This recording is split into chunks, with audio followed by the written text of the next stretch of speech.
Go live button. Now let's see. Oops, tell me I'm live.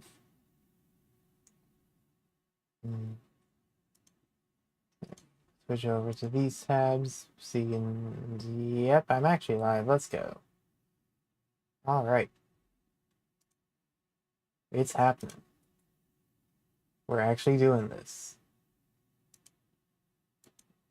All right, here we go. So, let's see. All right. See, 4 viewers out the gate. Now immediately down to 1. Yeah, I have the effect on people. Okay, so let's see. Welcome to anyone watching this for whatever reason. I do question your life choices, but so be it. Currently, there are a whole bunch of game jams going on. Did you know that? Well, apparently, like if you go on itch.io and like go over and look at game jams, there's like a bunch, like an absolute ton of them. Like, why are there so many game jams? It's like cool. It's not just like little events here and there. There's like lots of game jams. So let's make an attempt to do one, I guess. One in particular I've been looking at is a Try Jam. It's a weekly game jam that lasts from like Friday to like Monday. Yeah. It's like 3-day game jam, Friday morning to Monday morning. So, but you're only supposed to try and keep the amount of time you spend working on your game to 3 hours for it. So I figure, look, I don't know how any of this game development stuff really works. New to all this. Trying to learn. Let's give it a shot.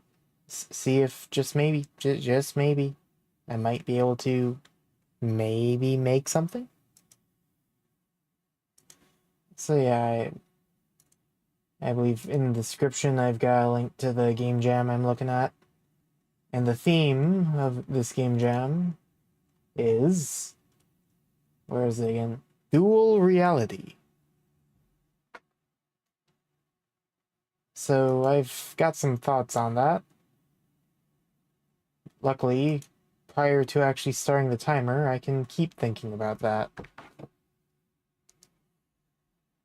Yep, that's just a notification for me going live, yes. Alright. So, thoughts on how to interpret dual reality. Well, we got notebook here. And so far, what I've got is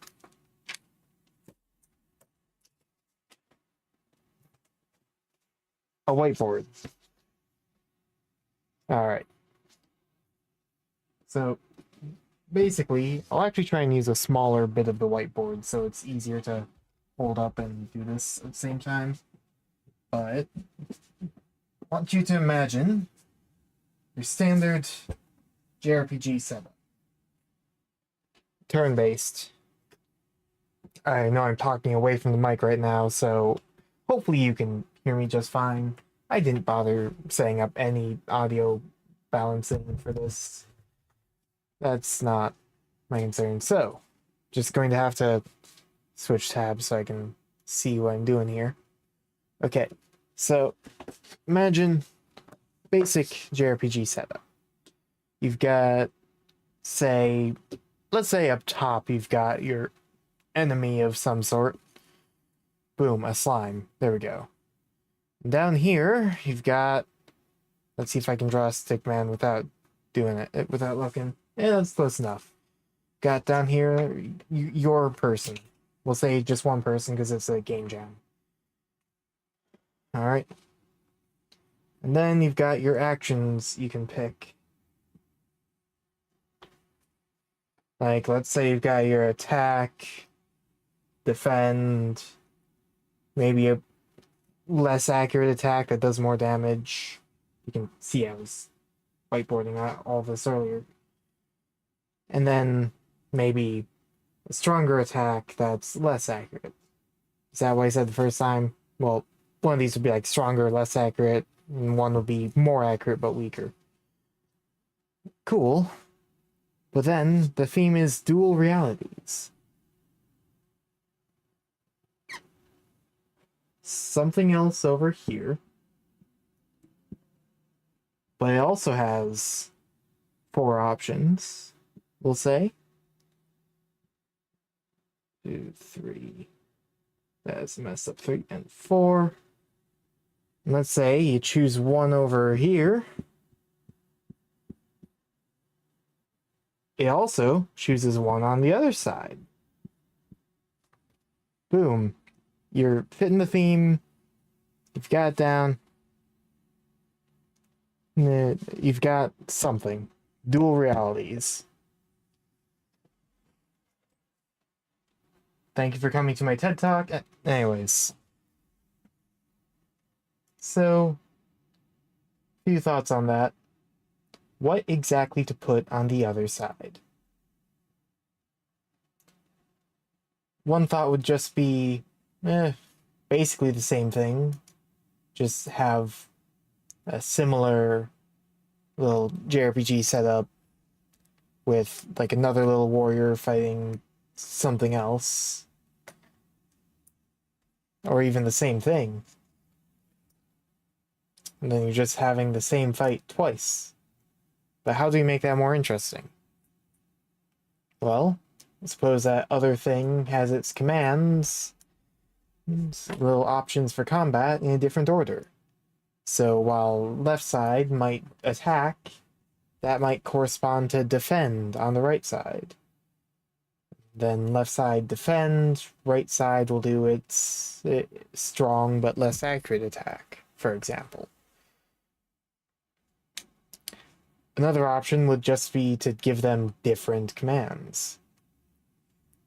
So like maybe one has a defend while the other has like a heal or something. Or put them up against different enemies that are doing different things. Or you could combine all that. Or you could go even a step further.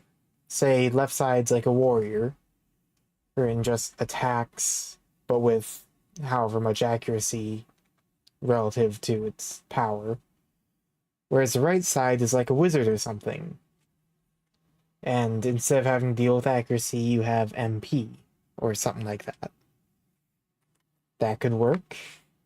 Now you're trying to balance these two battles where they are different, but with the commands being linked, you have to figure out when to go for your big hits on one side versus when do you go for the big hits on the other side. Yeah.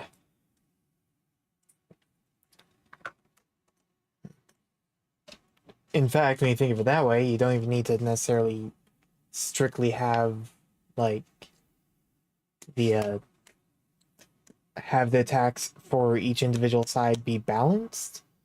You could straight up have better options within one side's options. So like one might do 5 damage and another might just straight up do 8 with no downsides. But when you choose stronger options on one side, have it be weaker on the other, that could be a game. Trying to balance all that.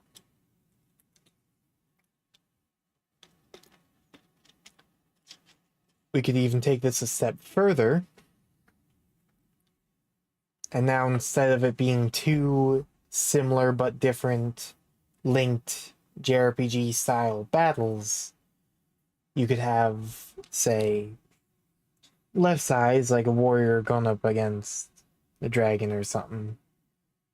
But the right side is like, let's say, a hunter trying to stalk their prey or something. So while one side's trying, so while your options on the left side are about trying to take down the dragon without, getting killed, the other side might be don't get caught, like get closer without getting caught.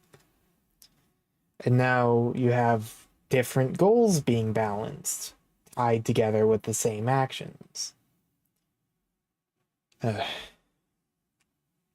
Or the other side could be something radically different, like maybe a little cooking mini game where your 4 options are different ingredients, but again, you're linked to a little JRPG battle, so you have to be careful of how you would do your thing, I guess. I don't know. Another idea is like the right side is like a student trying to study or do their homework or something. Yeah, so they have a deadline and they have to get this amount of work done. But, the left side's their imagination, thus, giving it a reason for them to be linked. And,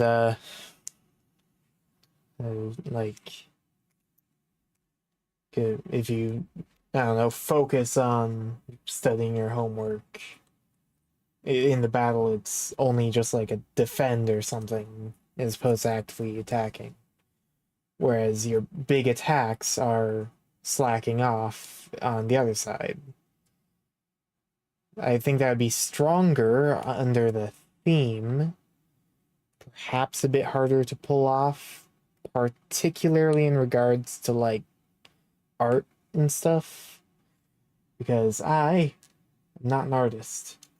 So like the best we're gonna get is colorful squares and stuff, unless I look for assets to use, which I will have to look for assets to use. And as far as I'm aware, that wouldn't count against my time, just looking for various visuals. So, I don't know. All I know is I think basically I have to stick to this form of structure of having one side be like a proper battle, and then the other side, ideally something else, different in some aspect. But what exactly? I suppose I could just get started on working, set up like the buttons, get like 8 buttons on screen and have them linked. And then take pause timer and start thinking of more brainstorming. This will all be in 2D, I think. It more or less will have to be. As you can see, I've only just opened up a project. I haven't done anything yet, so as soon as I start to go for it, I'll start a timer I've got ready. I'll get things going. So I'm just more or less stalling for time so I can keep thinking. Keep thinking. Let's crack open Notepad, actually. Let's boom, go new text document, whatever, pop that up, get that up, and let's go. So we are thinking battle / something else. left side, like a warrior or something versus some kind of monster. Then we'll have different attacks. But then on the right side, we have different options. We have wizard, maybe? MP system. And then, like, the actions could be, like, gather MP, like a fireball for a lot of damage that takes a lot of MP.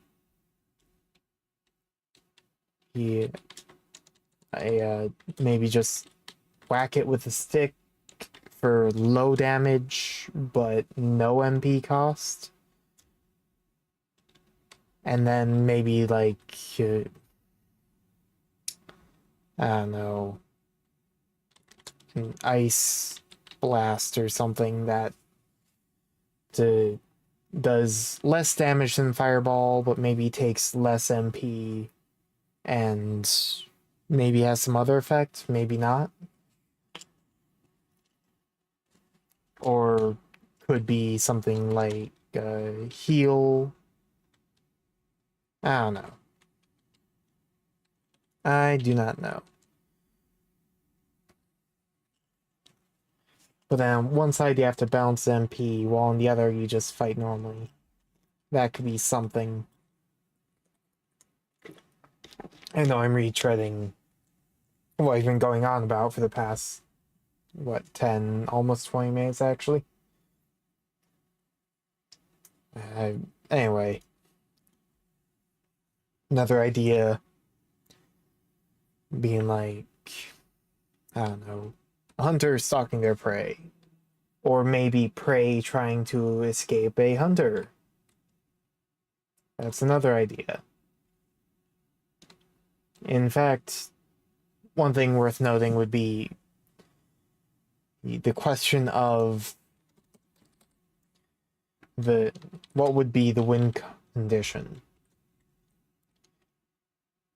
Would this be something where you have to win on both sides? Like, you have two battles and you have to defeat both enemies? Or maybe you only have to win on one side, while on the other, you have to, I don't know, either don't fail, like don't, like just survive. Like, you don't worry about, successfully winning the fight or whatever else. Just don't mess up.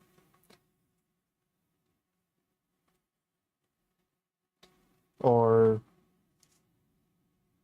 yeah. Like, you either win on one. Do you meet your win condition on one side before you meet your lose condition on the other? That could be a thing. And then, like, all of your good actions on one side aren't defensive enough on the other, while all of your good defensive options don't get enough done. It could be interesting.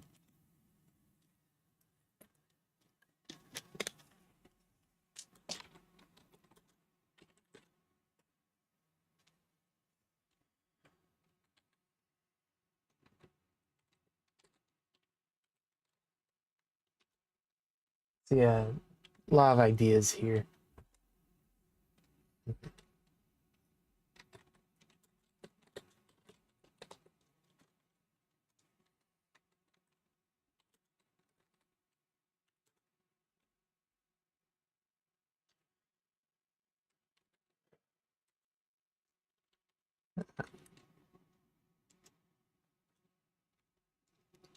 I don't know.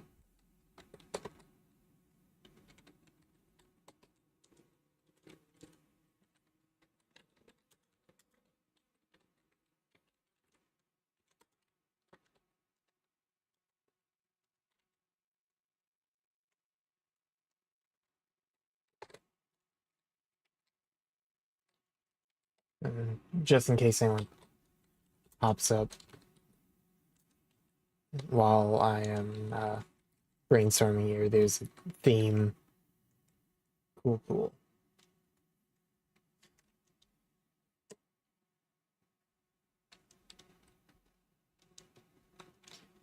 If we were to go like the doing homework on the right side idea, then deadline, like focus, slack off.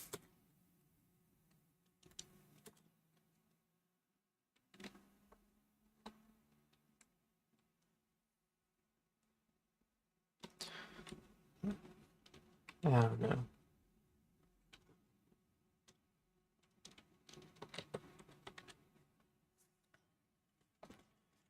I don't know.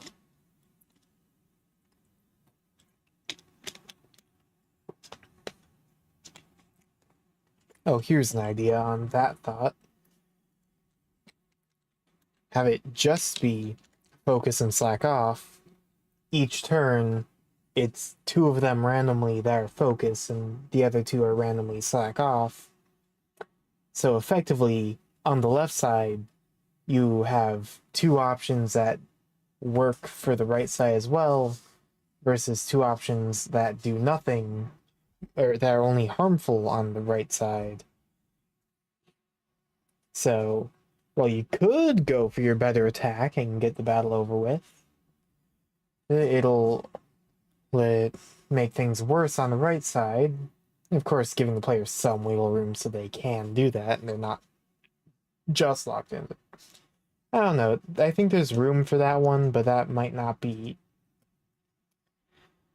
I don't know if there'd be enough fun there within the confines of a game jam under the framework in which I am thinking of this.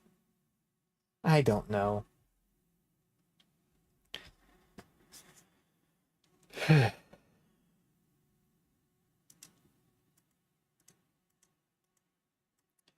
suppose if it would just be two battles running concurrently, that'd be like the easiest implementation.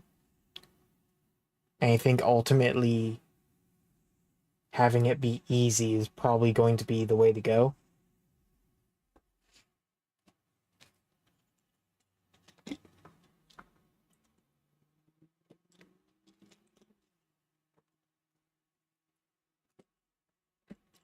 Because while there's still like room for more interesting ideas, so ultimately I am limited by what I can do. Not just in terms of only getting 3 hours to work on this, but also just I don't know what I'm doing. So yeah, I think ultimately it's gonna have to come down to just two one-on-one JRPG style battles. Don't fail them. Like, win in both battles. Well, I suppose at that point, depending on how they're implemented, you could just try and win on one and then be able to just focus on the other. I don't know. I don't know. That's why I'm kind of fond of the idea of having one of them just be a don't fail scenario. So then it's about trying to win one without constantly doing actions that'll cause you to lose on the other. So, I don't know.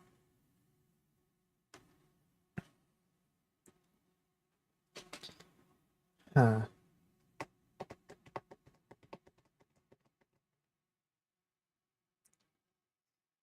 It's tricky trying to lock into one of these ideas, really. What would be the best balance of being able to maybe do this plus actually being worth doing? That's a tough one.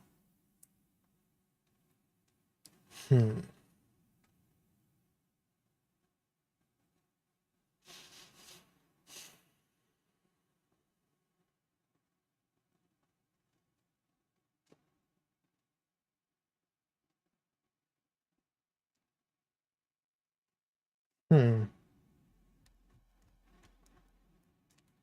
I don't know.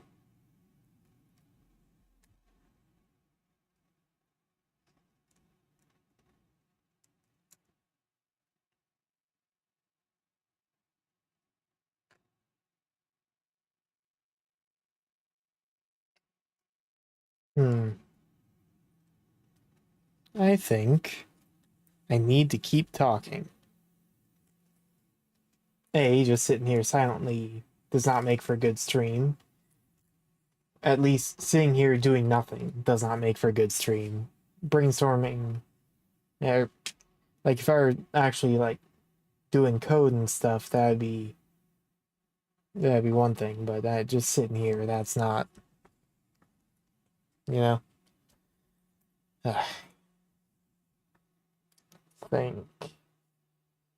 Think, think.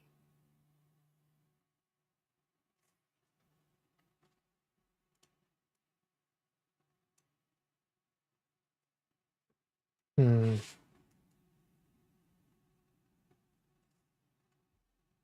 Hmm.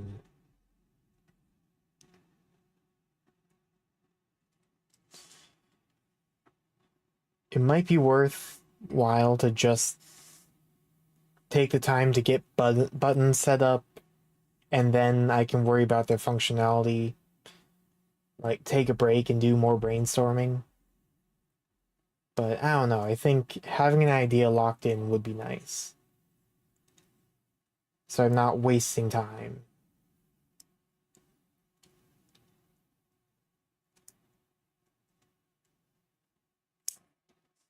Hmm.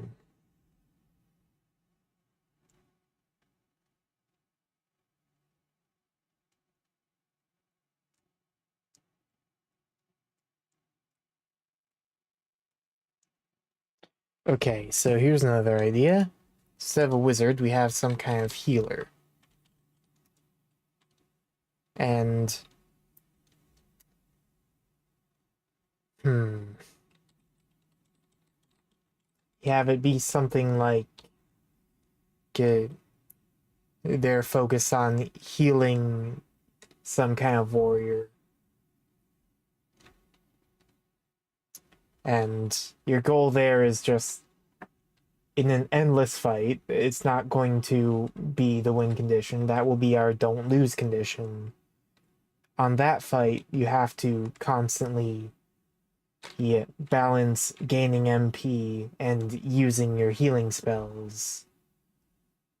So, and make sure, basically, the warrior or whatever you're trying to heal doesn't take too much damage in a row without getting healed.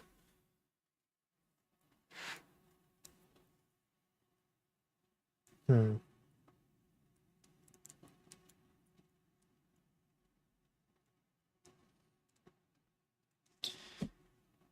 So that could be a mechanism for forcing the player to do suboptimal things on the other side because they need to successfully heal.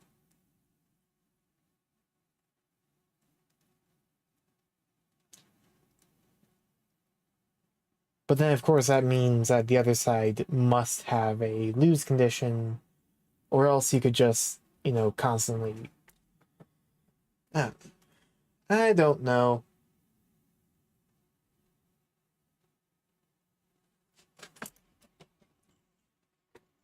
I do think that would work, though.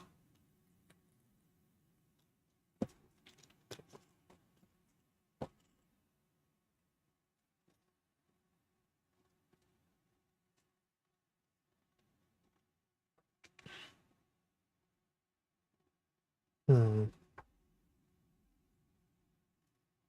Yeah, I think one side would have to be a healer trying to balance things, and then the other side be like a standard battle where you actually are trying to win. Hmm.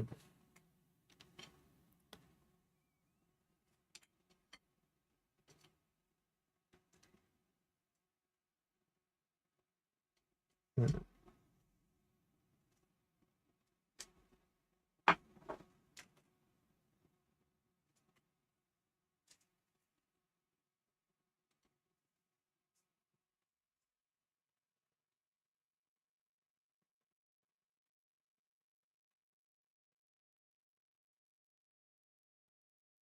Yeah, let's plan on that one. I think that would be the way to go. So, let's actually get going on this. Scary as this is. Make sure. Yeah, okay. So, here we go. Let's go. Here we go.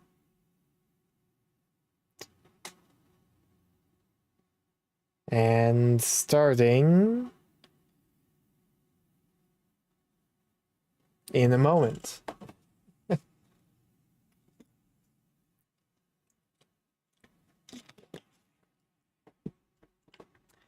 Okay, so first things first, I'm going to try and set up okay, first things first, I will make like a little divider and then make two sets of 4 buttons and then link the buttons ideally so that when one of them is like hovered, both buttons in the pair are treated as being hovered. So you can visually see you have both buttons going.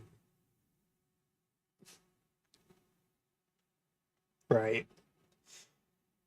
I don't know if what I'm saying is making any sense, but we're just gonna go with it in 5, 4, 3, 2, 1.5, 1.25. Oh, we're just going now. It's going. Let's go. Let's go. Here we go. Get that out of the way. Let's go. All right. You're gonna have to deal with the timer not being on screen. Too bad. Making our game. It's gonna need. Gonna throw in the camera. Boom. Have a Polygon 2D. This will just be. Nope, not on the camera. It'll be on the node. This will be. Boom, boom, boom, boom, boom. And now to look at the data and actually make this good. Okay, X will say -50, -50, 50, 50. These don't matter, but we'll go -400 anyway. Oh, that should be 400.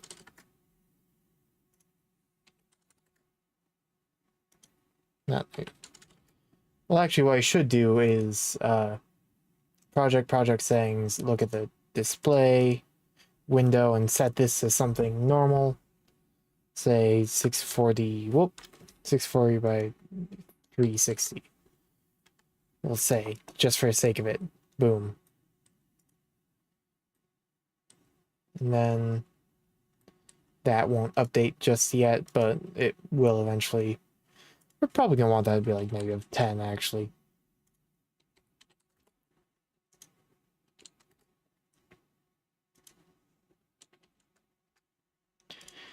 Okay. We'll save this as our main scene. We'll also rename this node to main. Rename this polygon to divider. We're going to be all over the place with like capitalization and everything. Yeah, and now we are going to need buttons.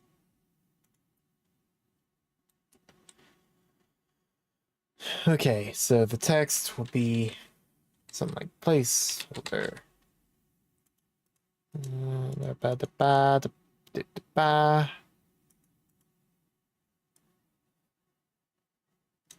Okay.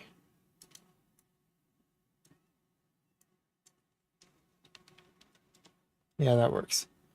Okay.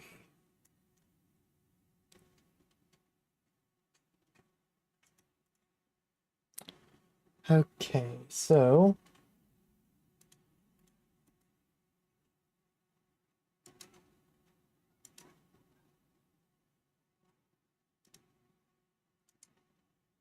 what am I doing now? I would like to be able to have the size of the button be exactly how I want it. So to be layout, I don't, yeah, transform. Yes, okay. So thinking about it, 640, go say 40 pixel, just say that would be 150.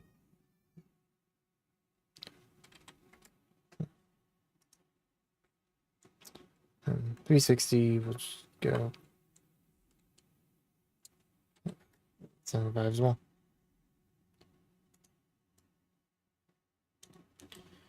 The fact that the camera is not going to update, there we go. That's better. Now,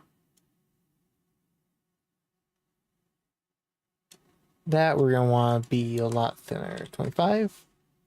Nope, wants 31. We'll give it 50.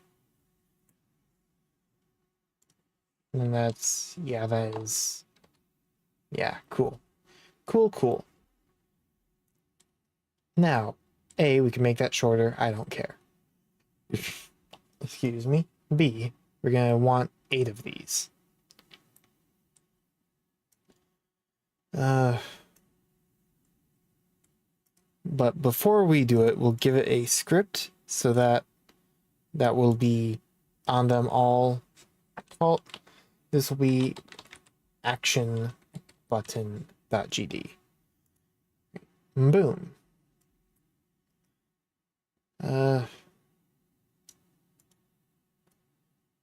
We'll just do that.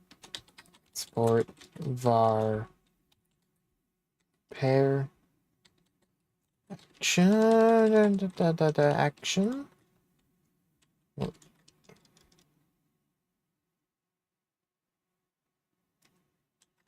Of type, guess it would be a node. There we go. Really, it would be, we can be even more specific. Type button. Cool. And like that, we've already used up over 5 minutes. Cool. So now we'll go back here and duplicate this a bunch. In fact, what we'll do is add in a node, and this will be for left actions. Could also go with like left manager, right manager to handle the different sides. Then we'll add in another node. Actually, probably could just delete that and duplicate. That's, yes, duplicate, and this will be our right actions. Okay, so layout, we're going to be going position of Y is going to be, looking at this, we'll go, something tells me 50. That's currently 1. We'll go, whoa. 50 and negative, let's try 260. That is not far enough. 270, sure. Boom. This is a slow way of doing it, but fine. Paste, and then 110. Oh, that's just 10.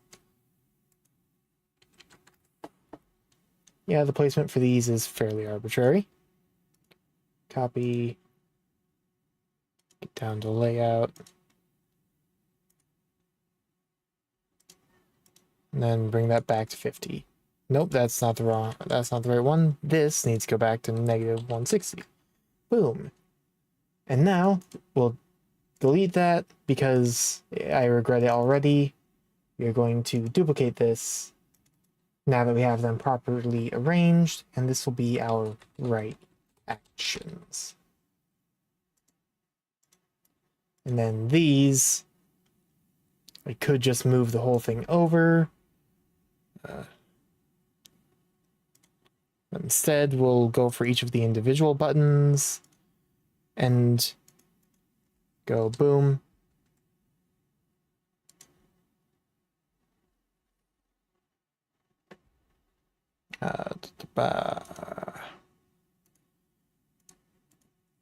Boom.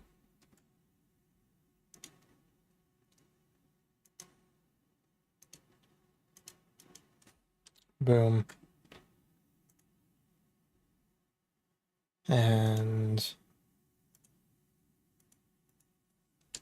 boom. Easy peasy. But these are a bit too far over. So what's the deal with that?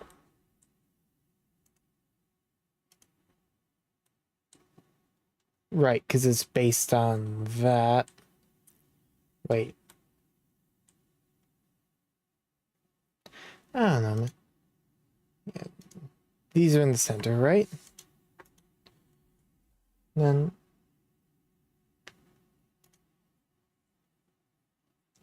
oh, right, because they are not centered. The buttons aren't. Yeah, okay. That's unfortunate. No, that's not the thing.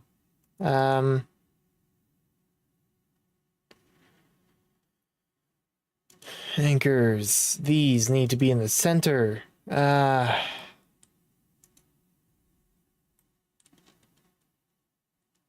we'll delete this. Okay. So now, copy its position. Now we have it be in the center. Paste the position. Cool. That doesn't seem right. We'll see what happens. Copy its position. Center. Paste its position. Yeah, no, that's not going to work. I don't think. Well, this would be an easy way of testing. Yeah, no, that don't work. Okay. New plan. We just slide everything over.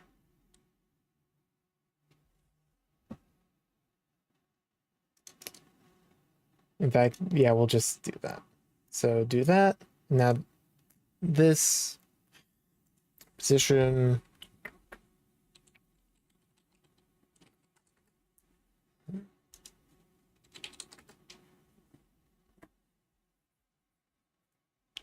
And then just a bit over, so it feels close enough. 345, sure. 340, sure. That's good enough, I guess. People will notice. I don't care.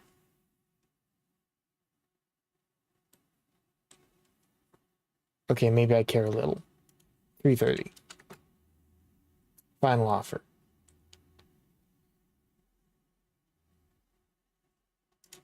Okay. Okay. Now we'll rename these relative to their locations.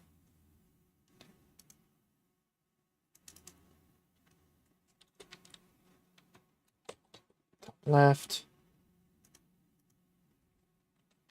Bottom left.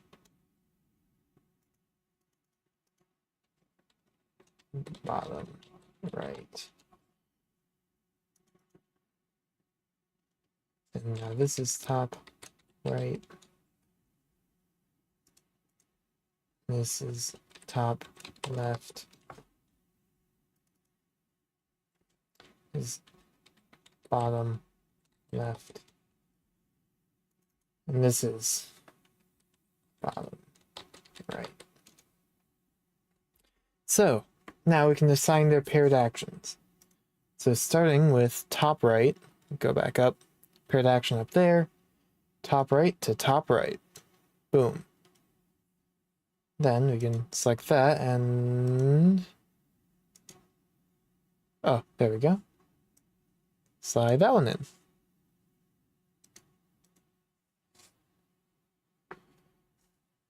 All right.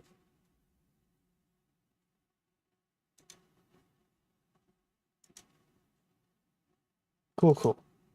So now we just keep doing that. Top left to top left. We actually select the top left on this side to bring in that.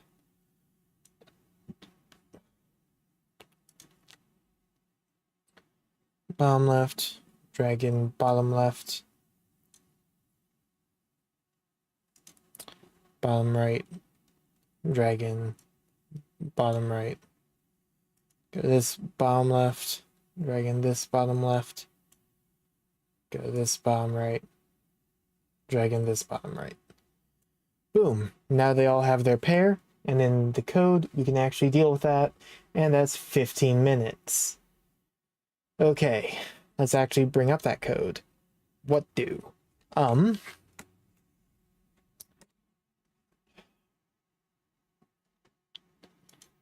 think what we'll do is... I think it has to come down to signals of...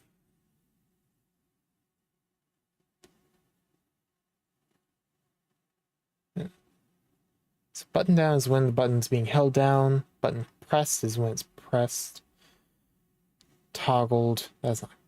it would have to be mouse entered and exited.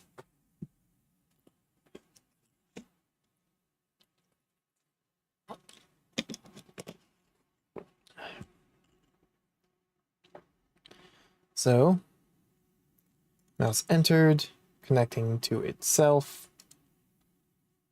Mouse exited, connecting to itself. Of course, all of these will have to connect themselves. Really could have done this before copying all the buttons, but anyway.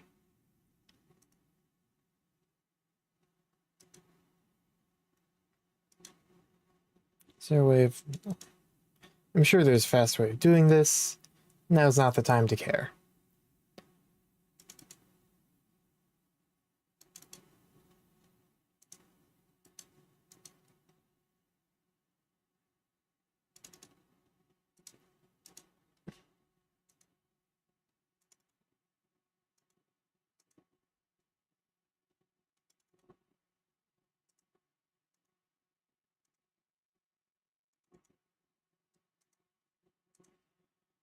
Okay, so I'm already thinking ahead to how to actually get them to look like they are being hovered when the other one is hovered. Well, I say thinking ahead, but I'm, actually working on that part now. That's why I have the mouse on entered and on exit. But I'm thinking ahead to when I'm done with all this. And explaining all that took up all the time I had to think about it. So, cool. Okay. So we're going to do a quick Google search. Godot button. Let's get some documentation looked at here. All right. So.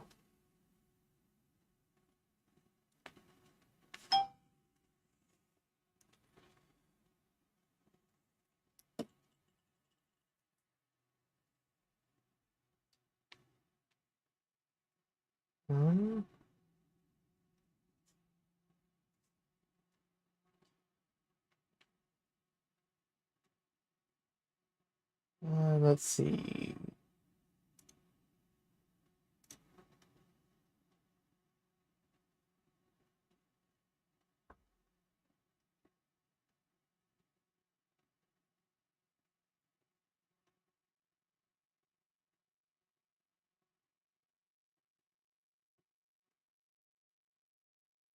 So anything that's jumping out at me as making the button hovered when it technically isn't.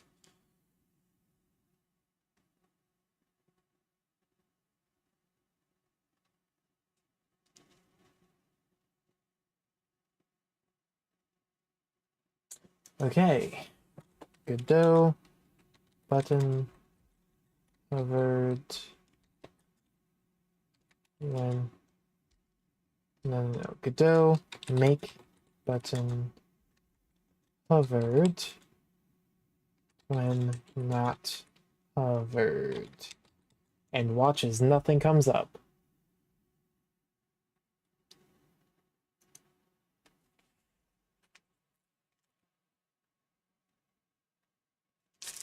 All right.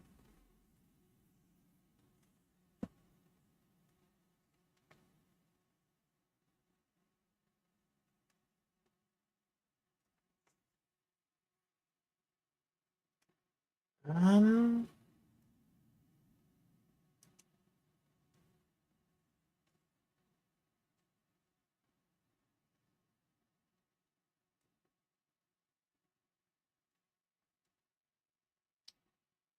okay.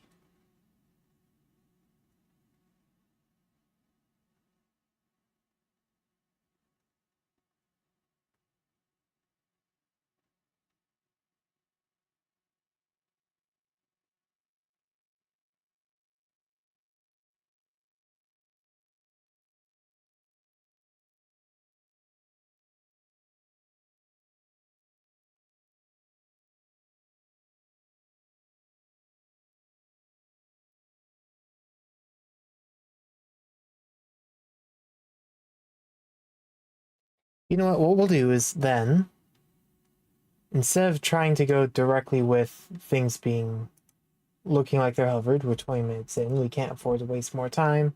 We are going to go ahead and go modulate equals color dot, is there any kind of gold? Yeah, we'll just go with gold. And then paired, let's spell correctly, paired action dot modulate equals color dot gold. And now if my understanding of how modulate works is correct, white will then set back to. Okay, let's just see. In theory, this should all work well. In theory. Let's go! Yeah, I did something.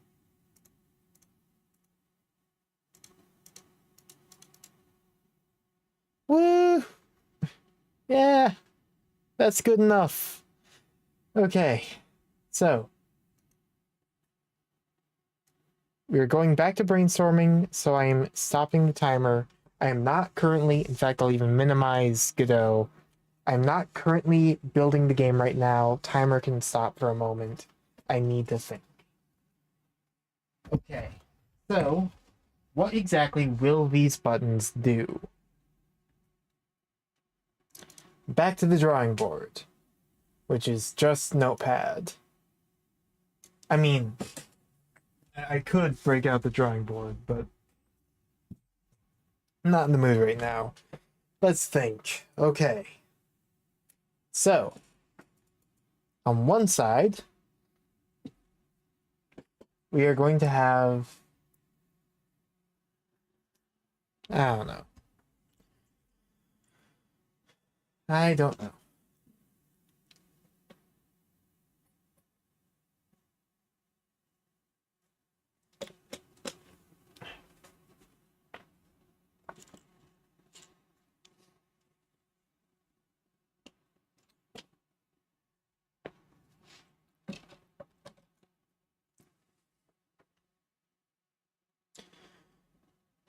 One side we are going to have a battle. So we'll have an enemy with hit points and actions that they will do, which I think for simplicity, you'll just choose a random action, whether that's, attack for 1 damage, attack for 3 damage, attack for, I don't know. Do we even want to go with proper hit points, or do we want to...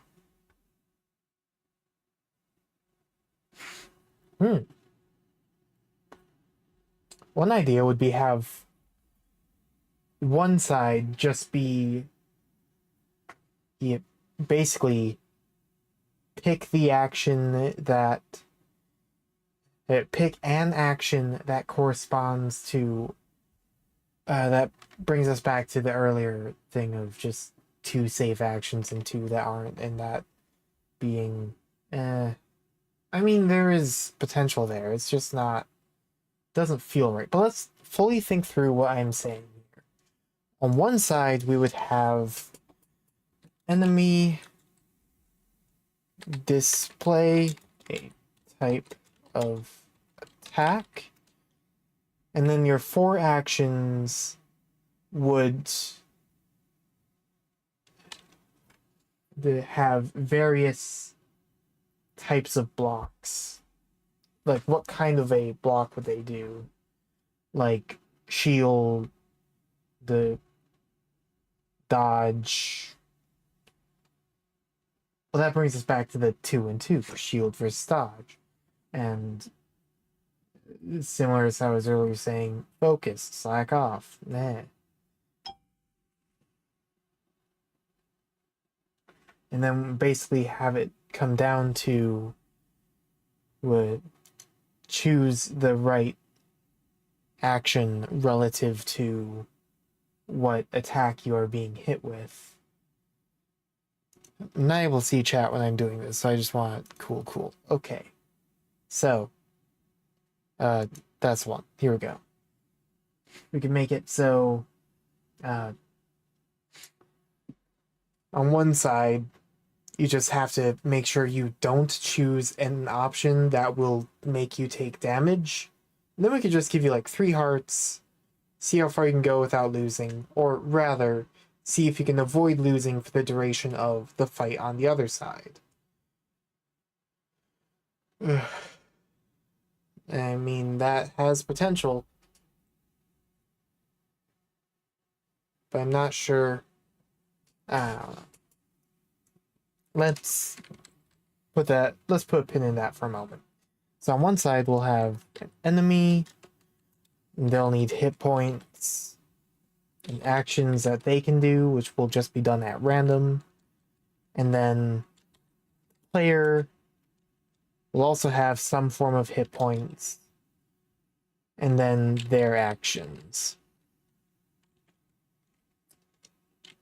And their actions, we need to actually set those in stone now.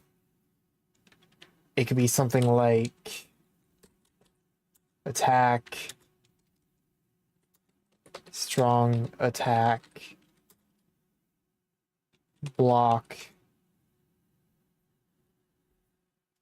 and weak attack. Could also heal for some amount. I don't know.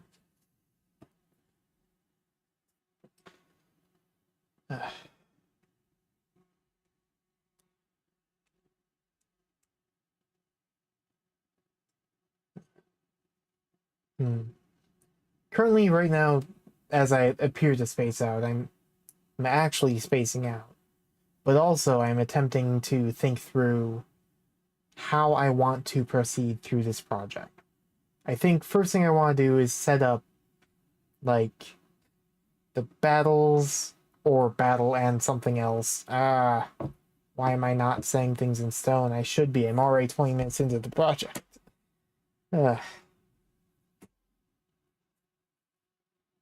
I'm thinking I want to get the functionality down, and then maybe just look through, like, various assets that might be free to use and just plug those in and call it a day. I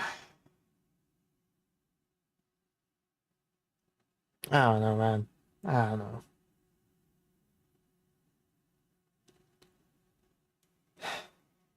But I have buttons, And you can clearly tell, like, when one is hovered, the other is also hovered. They both light up. That's the important part. Yeah, I don't know, man. I don't know. This is tough.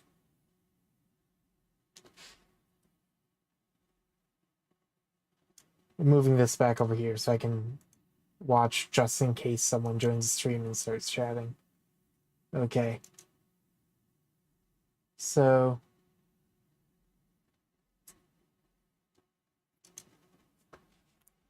my initial idea would be like you have your basic attack, maybe has like an 80% chance to hit.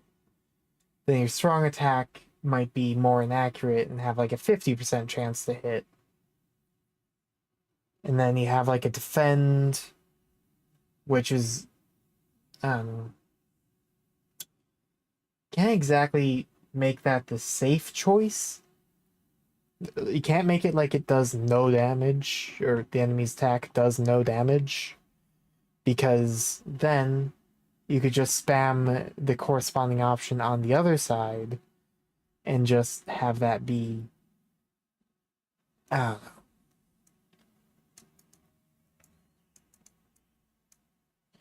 I don't know.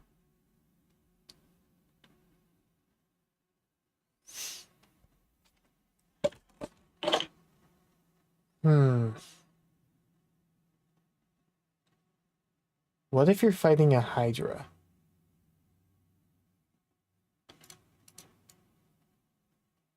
On one side. Then you have an option for attacking a head.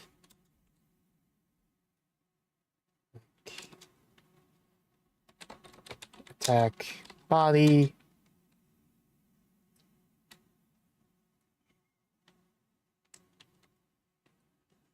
Um,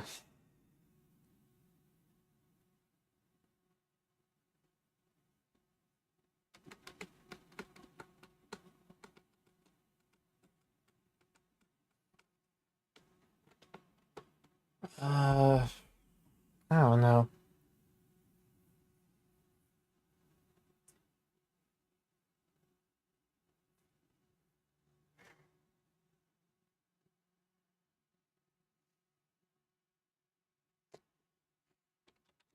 Attack.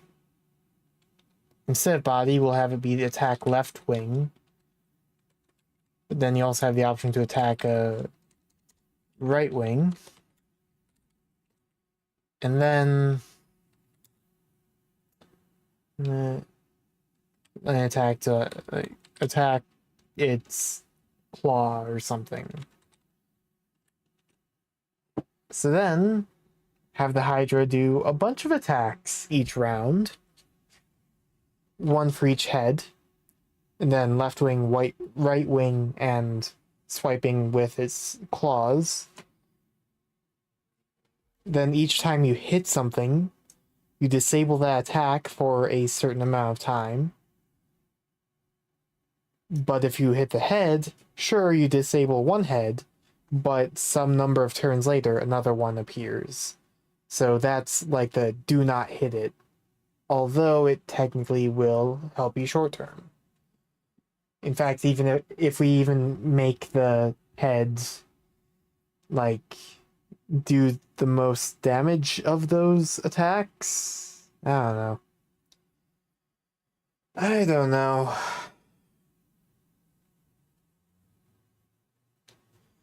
Either way, that would be a good survive type battle, where that would be the side where you don't have to win the battle.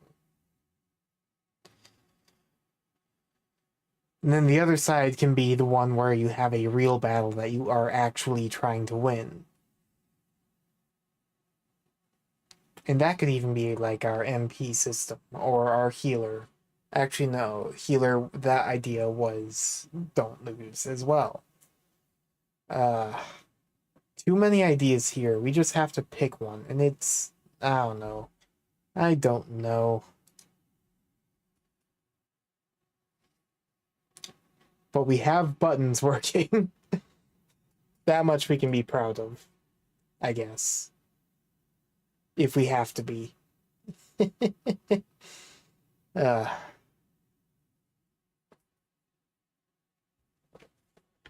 okay. Okay, we'll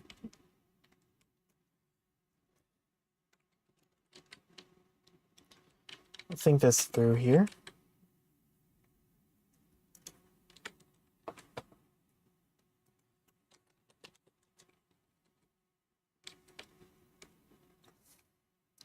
And then if we wanted to keep with the idea of the right side. Okay, I think we'll go with the idea of one side being fighting against, like, a Hydra or something, and the other side being the cleric idea, the healer, just trying not to have their warrior die. And then we can hone in and pick one of them to be the one that you actually have to try and win. Unless we want this to be like an endless game of see how many turns you can survive before one of them dies. Which is a valid idea, just not one I was planning for at the time I started, and thus not one I'm immediately willing to put much faith in, unless we were to actually think this through. I do have, the whole weekend to work on this. I've only used up a little over 20 minutes of actual game building. So, yeah. Okay.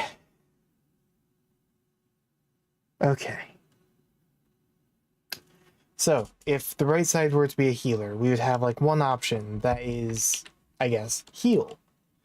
Another would be gather some MP, for example.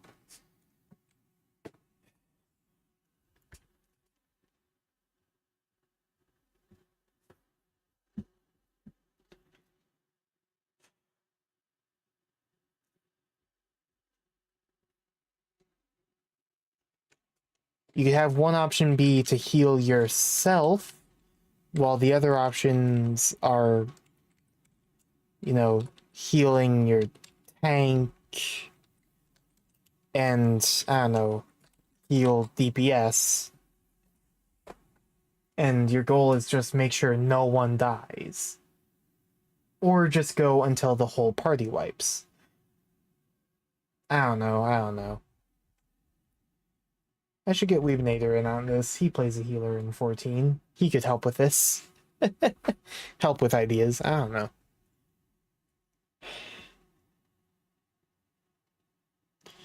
Could also just have it be, instead of healing a DPS, you have an option to heal both, but it takes a lot more MP to heal both at once. And the tricky part in all of this, I think, would be trying to make it so that, like, you're not really forced to do any specific option on either side, because that would be bad for the other side. But also, we can't make it not matter, And that's going to be a pain to balance in 3 hours, specifically 2 hours, 38 minutes, and 24 seconds.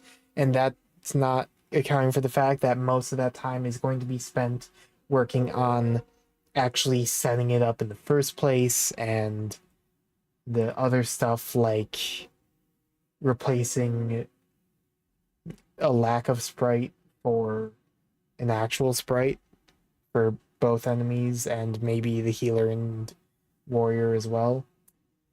I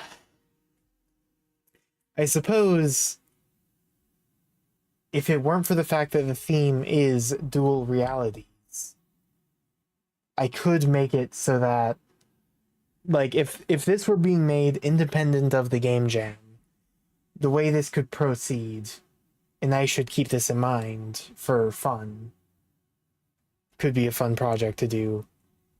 But from the way I'm setting this up, it very much sounds like I could just combine both of these and make it, you control a party of heroes, but the actions between them are linked, so that whenever the warrior attacks, the healer heals himself and the mage gathers MP. And then whenever the warrior tries to defend, the healer heals the mage and the mage does a fireball. Like, that sounds like it could be interesting, but it doesn't quite fit the Game Jam theme of dual realities, so that's gonna have to just be worried about later. Anyway.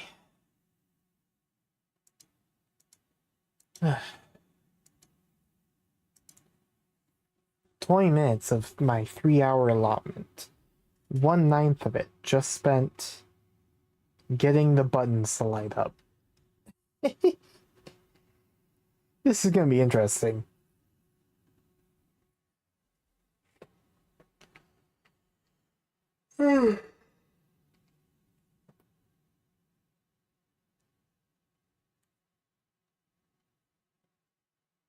I don't know, man. The more I think about it, the more I am liking this, the healer side of things, being our try not to fail side. So we can focus on the left side, the warrior doing their battle, as our real win condition.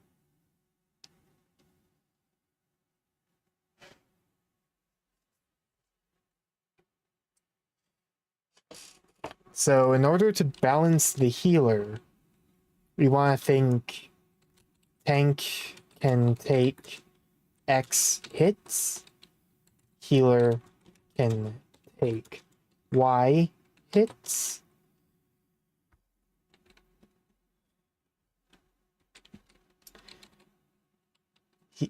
Heals heal full or not. Single heals cost Z mana. Group heals cost W mana. Ultimately, that is going to be how that's balanced. And then presumably, like, whatever they're fighting will be... Yeah. Well, I say whatever they're fighting, but, like, their supposed enemy doesn't actually need HP, because the tank isn't going to be actually doing damage, because that's not the point of this. That one's just going to be going into infinity.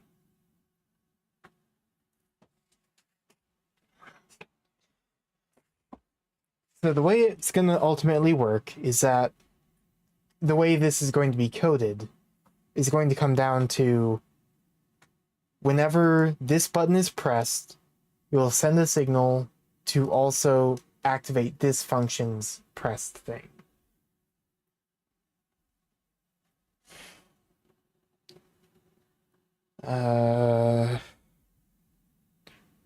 Is that exactly how we want to do it? Because we could connect the on button pressed function to the signal for their paired buttons pressed. And that very much could work.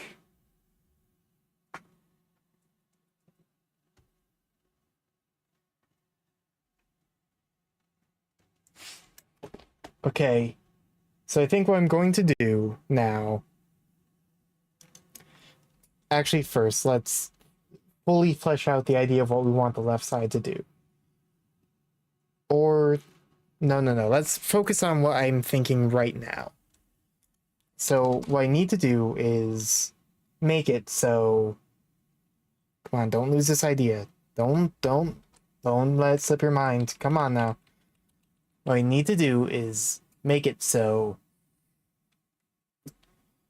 we connect buttons. Oh, connect button, press to other button,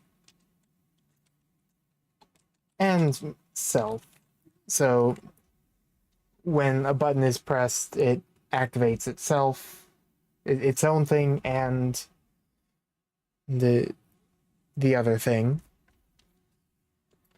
And then make the function that happens. For now, just print to the console what button it is, just so we have that clear.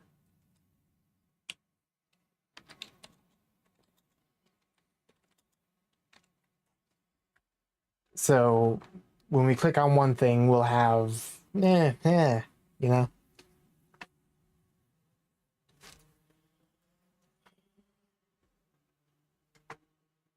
Yeah, that'd be a good start to verify that we are connecting both sides fully.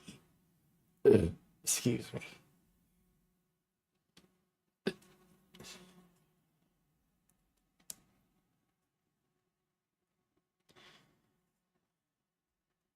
Actually, no, I'm pretty sure in code you can just be like, I don't know if it'd be like self dot pressed dot connect. I don't know if that would be how it works, or maybe it'd just be pressed dot connect. I don't know. But I wouldn't have to. I know I shouldn't have to go through the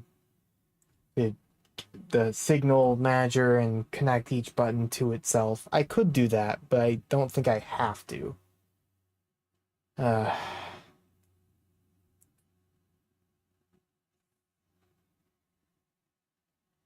I suppose I could look it up. I'm not entirely sure if that would count against my time. I don't think it would. But to be honest, I don't know. In theory, I'm either going to go wildly over the time, or there's a chance I'll stay safely under the time if I keep taking breaks like this.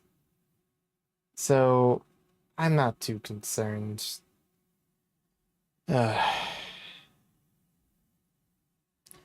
Either way, I don't want to worry about looking that up right now. It's not going to save enough time to justify adding a gray area to everything.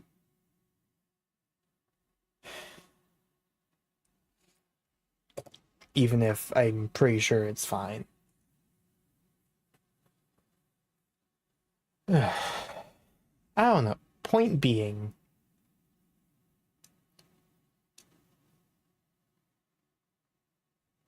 we have a plan. Just get back, unminimize Godot, get back into building the game, and get the buttons to tell us they've been pressed. Tell us both sides have been pressed. I don't know. No. I think what we need to do is make a function that handles the button presses. So when they make a function that does the thing that button do. Oh, but they're all using the same code. That makes things interesting. I did not account for that. That was dumb of me. Because if they're all using the same script... Okay, so... we can export a variable that says what the button do. And that is our... And then we can just go for each button. And then the function as a test can just print that variable, both for itself and the relevant pair thing. Right, yes. And then when it's time to actually do the thing, you can take the value of the thing and then do a match statement thing from there. Yeah. I don't know, this is tricky. How do I handle this?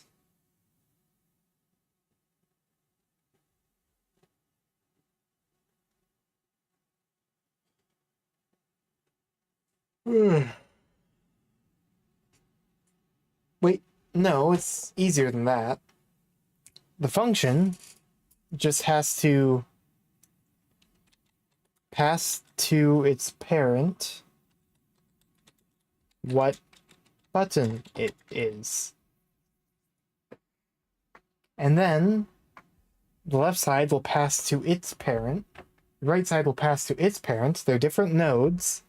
And like I was saying earlier, we have basically a left side manager and a right side manager, and they handle their individual game logic.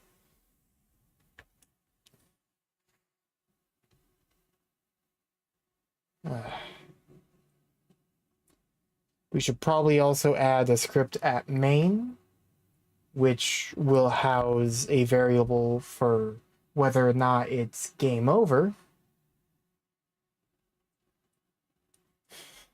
So we need the it's Jover variable.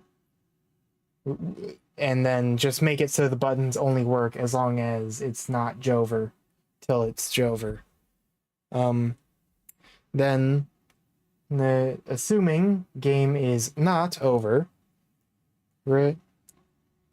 pass to the parent what button was pressed.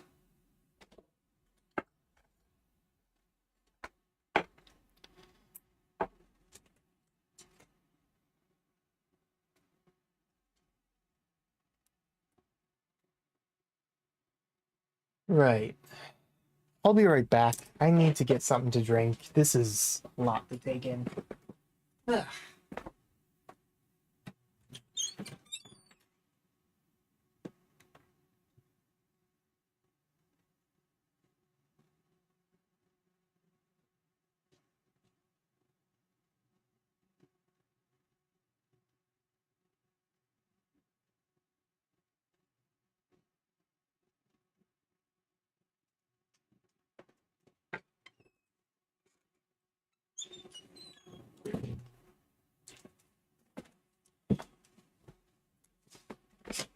So let's get started on our plan. So we need a variable on our main node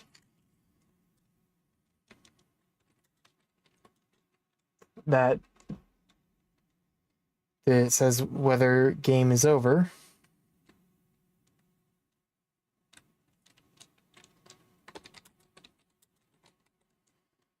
And B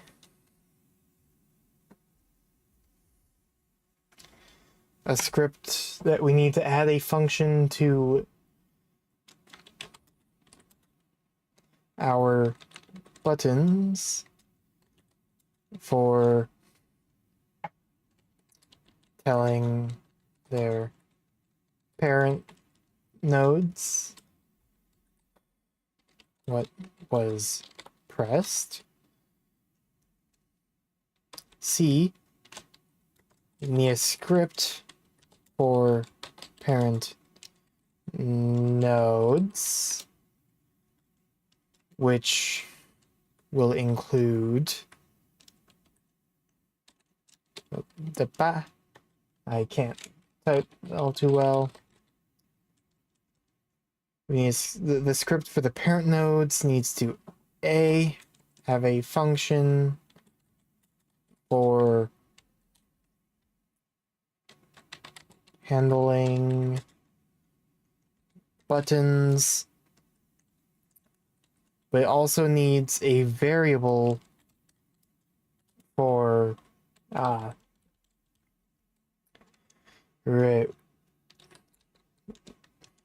whether or not a button can currently be pressed, or if it's still going through the repercussions of the last button press.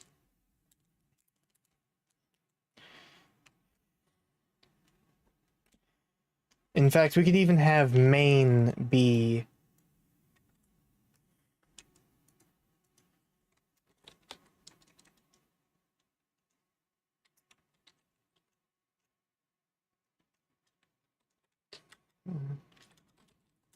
main for can buttons be pressed?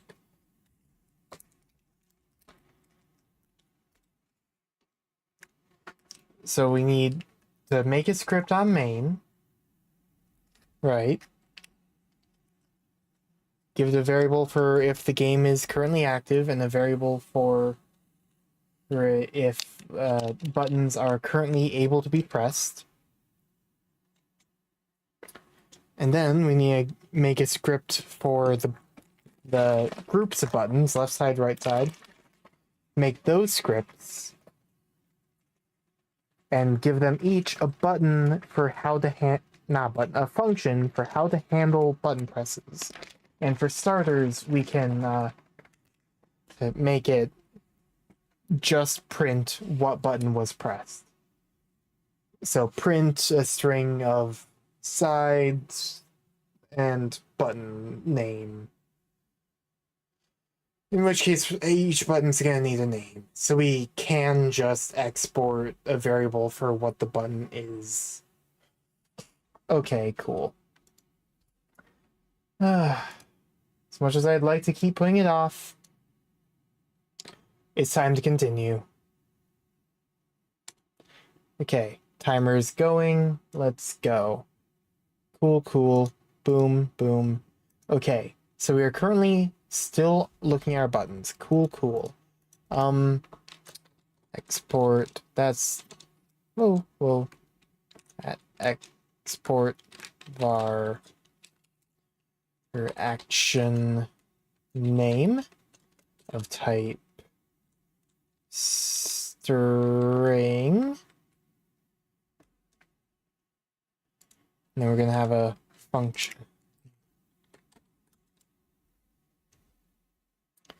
We'll call it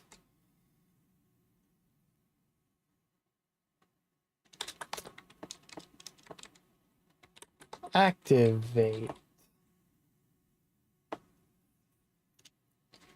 Yeah, we'll just go with that.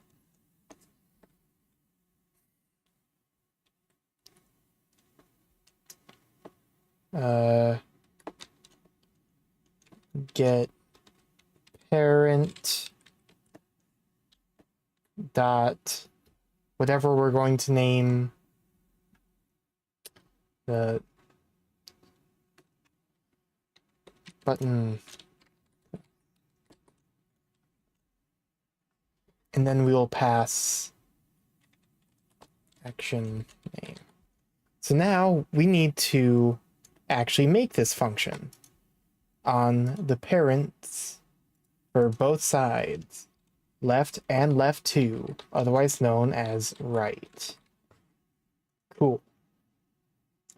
So we'll start by making the script on left, we'll call it left manager. We'll call it left side manager, just because. Cool, cool. And now we're gonna go func button pressed, action name, and then this function is going to be a thing that does things. So for now, it's just going to print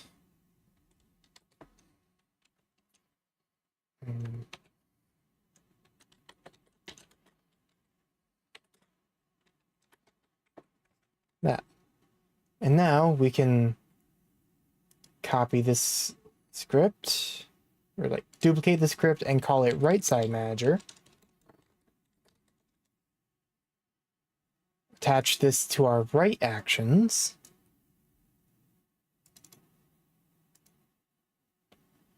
and then replace that with right. So let's look back over here now. And right now, we need to give these names. This will be top right for placeholders.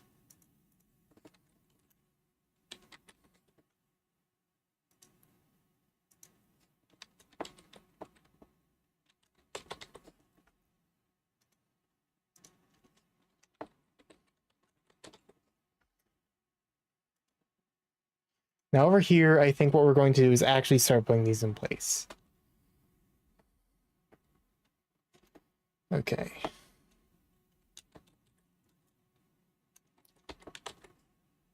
Heal self. So we heal self. Right? This will be gather MP.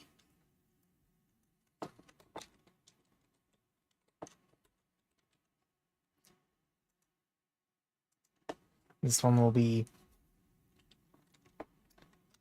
heal tank.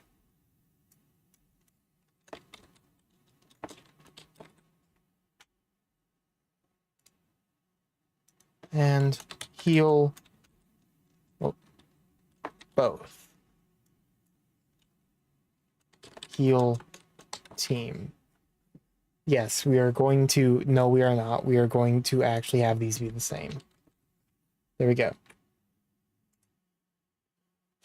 So now we need to go back into our script and give the buttons their ready function, and it'll be, we'll try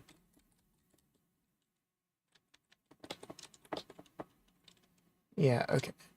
Actually, yeah. Press connect activate. Is that working? I hope so.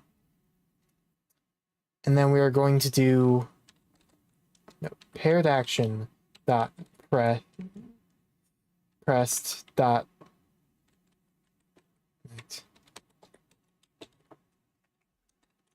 If that works, then I'll be a little surprised, because I have not done enough with buttons. Okay. Let's go.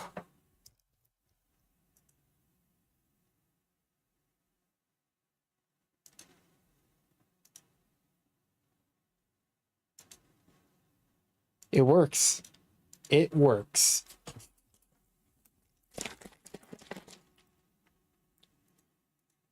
So now we need to change these scripts so they actually do stuff. Meaning we need stuff for them to do. So now we need bad guy. On one side, we need a bad guy and a warrior. On the other side, we need a warrior and a healer. That means I have to like look up assets or try and make them. Actually, you know what? I have a sprite. I will actually. Do I have it shortcut? No. Okay. Is this going to be? Where's sprite? Cool. Y'all get to see my the Steam thing. There's a sprite. Cool.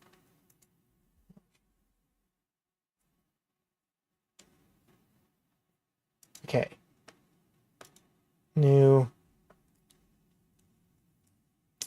We'll go 16 by 16 because I don't know enough to make use of anything bigger than that. Or do I? I don't. I don't know much of what I'm doing at all. But okay. Now, make a little 16-bit, or we'll make our own little grid here.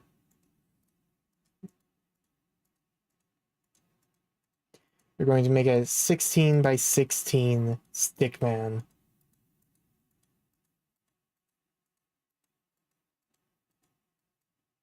Yeah, whatever. Okay, so there's our center. So, boom, boom, boom. We can go...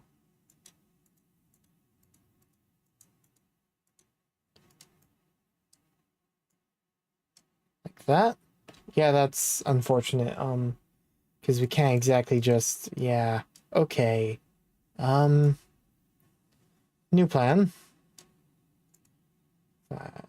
There would be properties. Edit. I don't know what I'm really doing. Timer still goes for this, by the way, because it is still making assets for the game. Sprite size, that's the one. 32 by 32. Cool.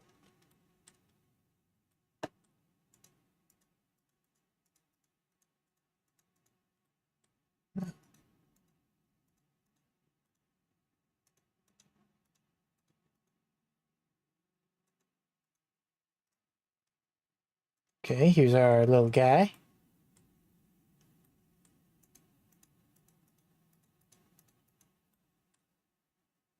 Actually make this like a little thicker, actually.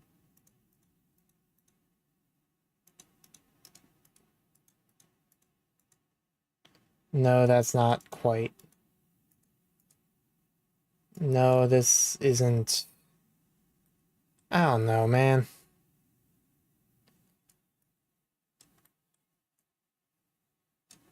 Let's start by making a circle.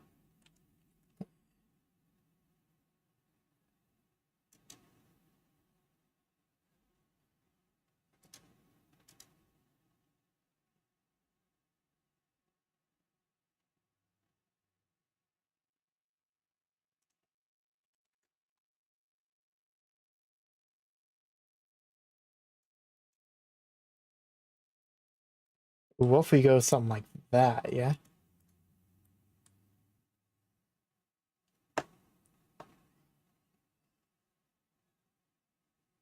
And then we'll just go down to individual pixels now. Nope, that's... Yeah, I have no clue what I'm doing, so I hope you're fine with that. Boom, boom, boom, boom, boom, boom, boom, boom, boom, boom. Boom,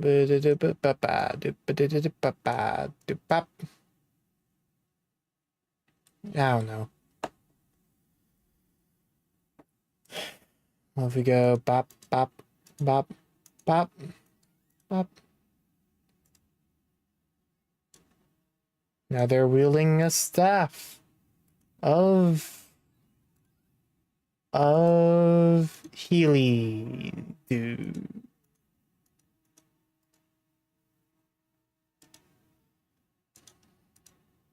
Hitting it with a Paper Mario outline. New Age Paper Mario.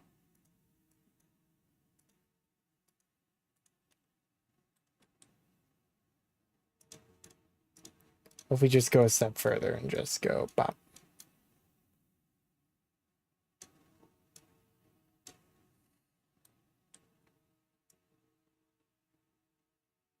Not gonna lie, kind of just fine with this being our placeholder. Awful as it is, I am fine with this. 1, 2, 3, 4, 5, 6, 7, 8, 9, 10. 10 by 1, 2, 3, 4, 5, 6, 7, 10, 11, 12, 13, 14. I wonder if I were to just go... Actually, no, what we'll do is we'll go select... Okay, I think I have to move it over like that, and then like that. Okay, and then can I deselect that? Cool. And this would be... I forget how I got to... Yeah, sprite size. So if we were to now go 10 by 14, will that now? No, it won't. Whoops. Okay, cool.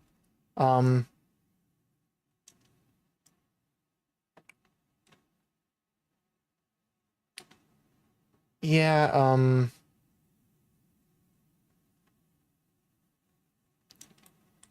if we go like that, and then go sprite size of 10 by 14, That is awful, but we can work with this. By which I mean erase it all and try again, I'm afraid.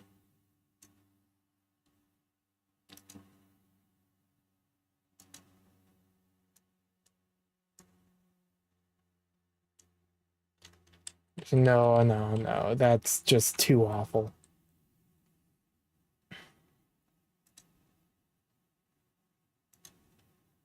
Oh, there's just a button to crop. Cool.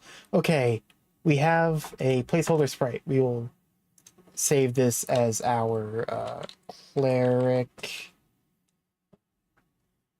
Save it.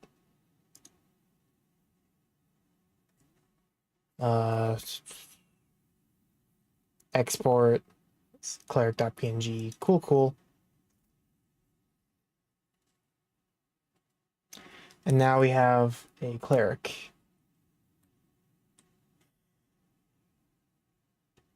That is awful. That is, I cannot stand to look at this. I wasted time on this. Get out of this. Get out of this. We're back here now. We're going to add nodes. I think they will just be nodes. Oh. Well, node 2Ds, rather.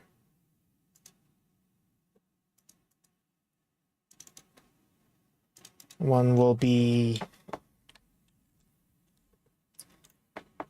left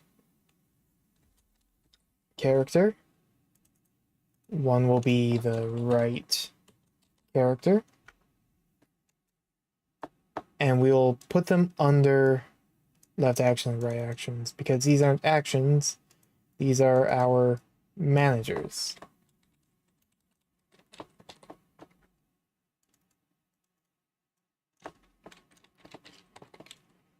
Okay. Yes. All right. So now we have our characters, but what does that truly mean? Well, they should have sprites. And by sprite, I mean, for now, we are going to ignore all of that pixel art I tried to do because it was awful. And instead, go for placeholders while we have the time. And left character is going to be... I'm not even going to try and freehand it. Boom, boom, boom, boom. Okay, -10, -10, -10, 10, 10, 10. Haha, no straight rows reference. 10, -10. And then cool. And then we'd move character, yeah, let's say roughly there. Look at that programmer art. Isn't that cool? We're now going to copy this node and paste it as a child of that, and move our right character roughly over here. Boom. We have placeholder characters. Now we are going to make a node here. Just a node. And this will be our enemy. And guess what? It's getting that same placeholder. I'm not even going to make it bigger. And copy, paste. Instead of being our enemy, this is going to be our warrior. Or, yeah, we'll just go tank. Keep it consistent-ish. Booyah.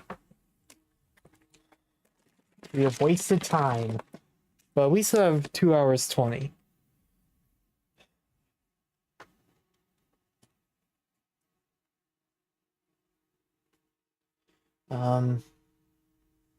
Now what? Okay.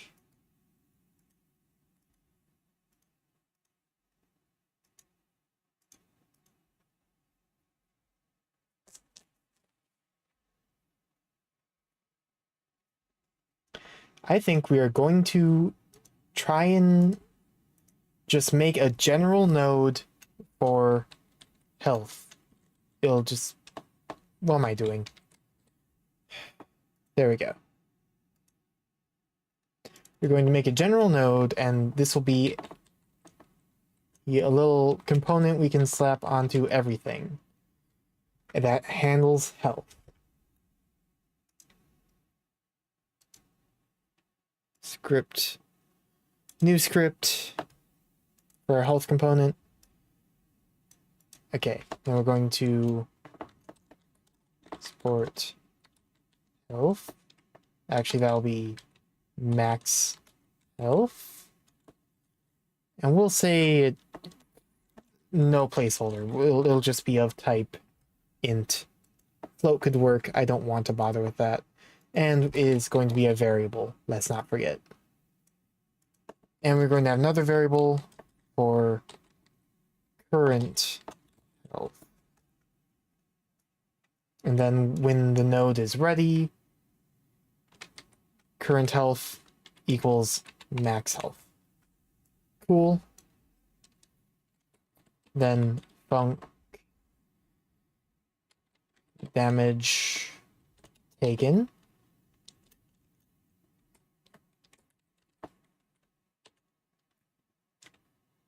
No. We will have this will be alter health amount. Yeah.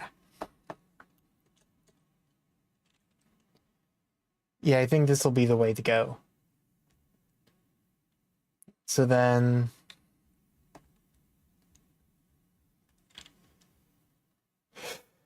Is it, though?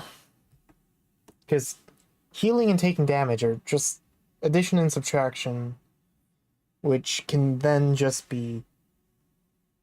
I don't know. We'll just say here and now, heals are negative damage. That is how we are going to implement it for this. That is set in stone now. That's how it is going to be. Current health. Minus equals amount. And of course, if it's a heal... No, we are flipping this around because I don't like that. Damage is negative healing. That is how we will implement it. So I have said, so it shall be. Current health plus equals amount. If current health is it greater than max health? Current health.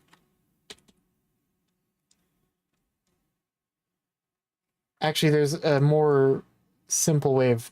No, we won't bother. Current health equals max health. We could implement, like, floor and ceiling or whatever. If current health is less than 0, current health equals 0 just for safety, in case anything matters. But then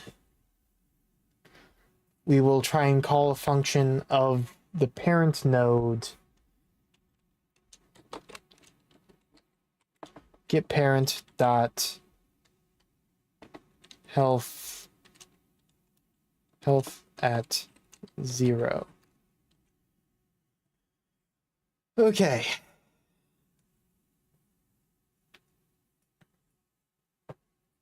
Yes. That should be good. But now, for each of our things, for both characters, the enemy and the tank, we need to implement a function that handles when health reaches 0.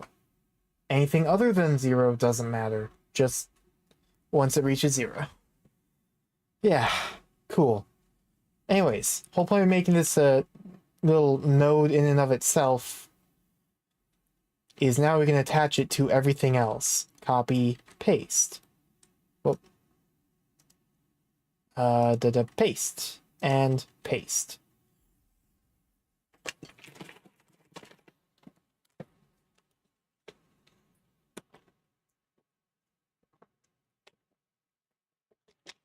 So now everything through its health component has health. Okay. Let's say the tank can take 5 hits. We'll do it like that. The healer can take 3. And then the right side we'll say is like the enemy has 100 and the warrior has 100. Cool. Because the whole point is to heal. We need to actively take away like a third, a fifth of their health. Whereas the left side is all... we can deal with the specifics later. I don't know, man. I don't know. One of the actions could be like adding stacks of poison or something. Adding debuffs and stuff. I don't know. For now, let's just... do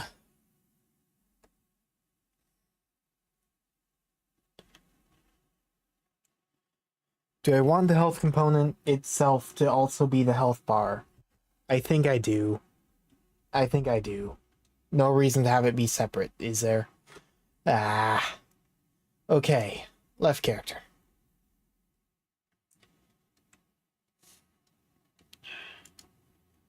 Okay. Change type from node 2D to progress bar.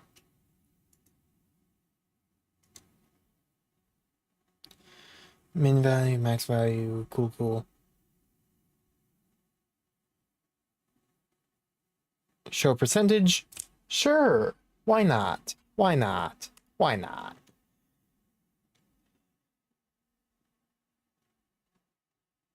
I don't know what I'm doing. Really? But we are going to move it relative to the character. And then its size definitely needs to be a lot wider. How's 100 pixels look?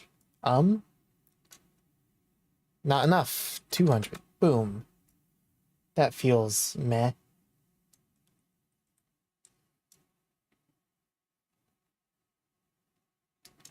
Can we go thinner? We cannot. Not unless I do some fancy font stuff. I don't want to do the fancy font stuff. Okay. Think...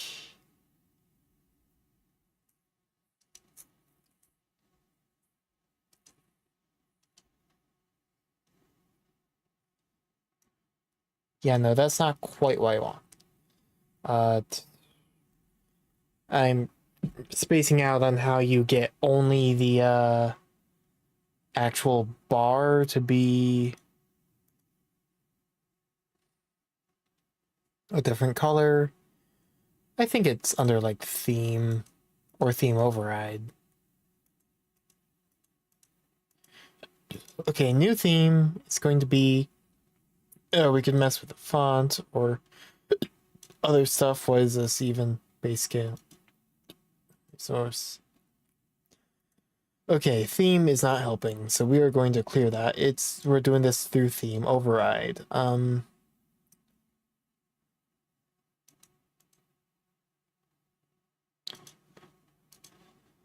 Background, that's the one. Fill, that's the actual one. We're going to override its fill with a new... I don't know. Pick one and hope. More so reddish, right? That's what good health should be. More in line of the reds. I don't know. We'll try that, see if we make its value like 50. Yeah, that's right. Cool. Yes. Okay.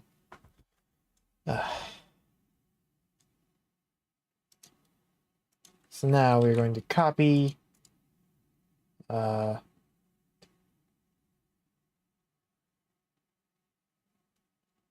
delete and paste. Then this one's position is going to be by the enemy.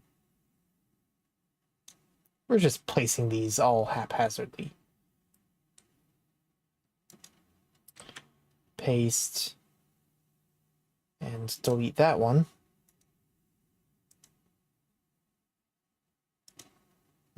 Copy, delete that one, and paste. Also, I'll have to rename this one because I believe, yep, okay. But then specifically over here, we now need to readjust these to max health be 3.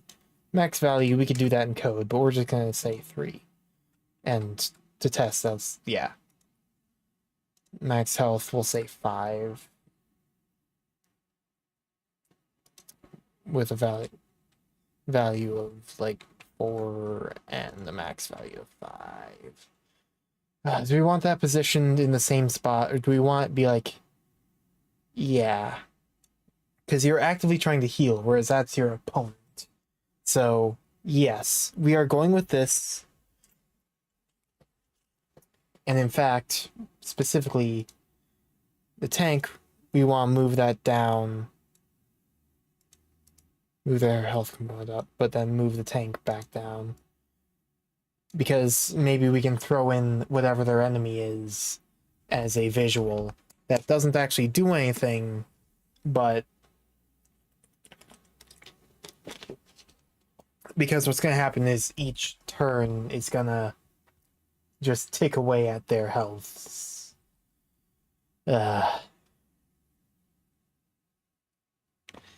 This is all complicated, but I think I'm getting it. I'm getting somewhere. I haven't even used a full hour yet. Assuming that, of course, my break is perfectly acceptable. It should be, by all accounts. But... So now what are we thinking? Okay, so... Our health component, looking at this again. What we want to do is also affect its value. Okay. So on ready, value...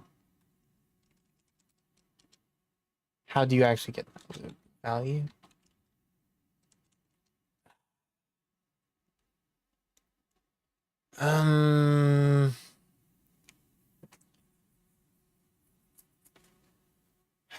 Can we drag this? No, that's not right. Like, oh. Nope. Can we go control? No. And lastly, we'll try shift. No.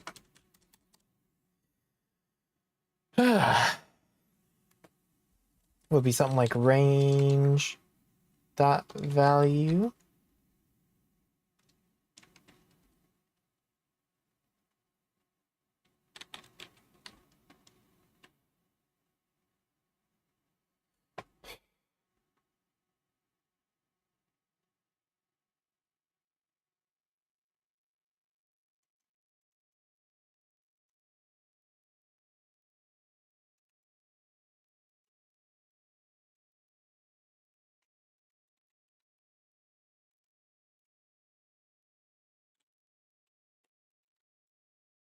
No, that doesn't feel right. Okay, we're taking to Google, and we're not even pausing the clock to do it. Not that, I don't know. Whatever. Godot, change value of spar.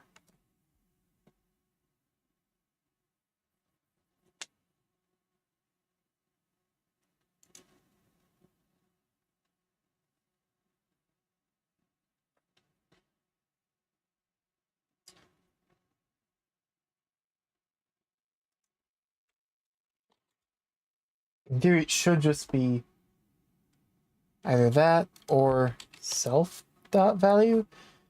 You know what? Fine, we're doing that. We are doing that. Who cares?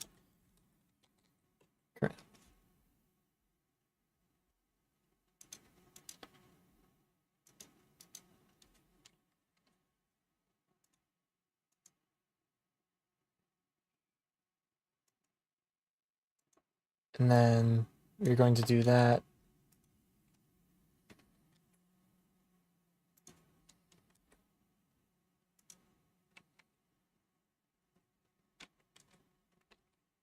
There's gotta be a better way of doing it, but we are going to do it like that. Actually, we should be fine not doing that, actually. But yeah, everything is going to need a function for when its health is at 0. Technically, it should be like that because it takes no variables.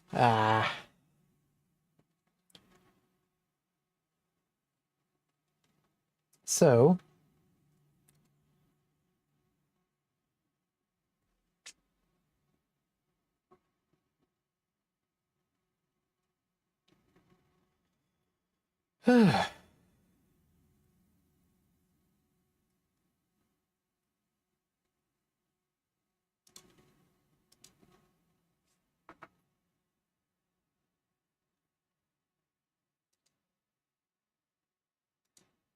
if either things on the right side reach 0 health, then it's game over. But on the left side, it's only game over if the character runs out of health. If the enemy runs out of health, it's the win condition. So what we really should do is get parent dot get parent, so that ultimately, rather than being dealt with by the character, which would then just pass it up to the manager anyway, we can deal with it directly in the manager script, which we can start doing now. And actually, what we should do is health at 0, self, passing itself as the thing.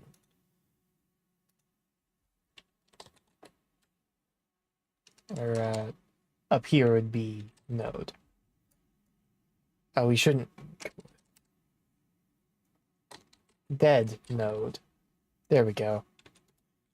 And then here, print game over. Print the string game over. Cool. Whereas here, we can put that in left side manager, and it's a bit more complicated. Because if the dead node, that is a node of the dead thing, equals enemy, print, you win. Bop, bop. Cool. Else, whoa, caps lock. Else, print game, excuse me, over. Cool. Now we have a placeholder for functionality. It has now been 59 minutes of actual work on this. We don't have anything to actually remove health yet. I mean, we have the function in place, but the buttons don't do anything. Actually, in fact, what we can do in both is not Q redraw, Q free the dead node. Well, no, it'd be dead node dot Q free. Right. Yes. paste, do, save. Copy, put that in left side. And then, and realistically, just for consistency, save. Okay, cool. So now they'll disappear when that happens. Let's go. Now, real quick, just make sure nothing breaks.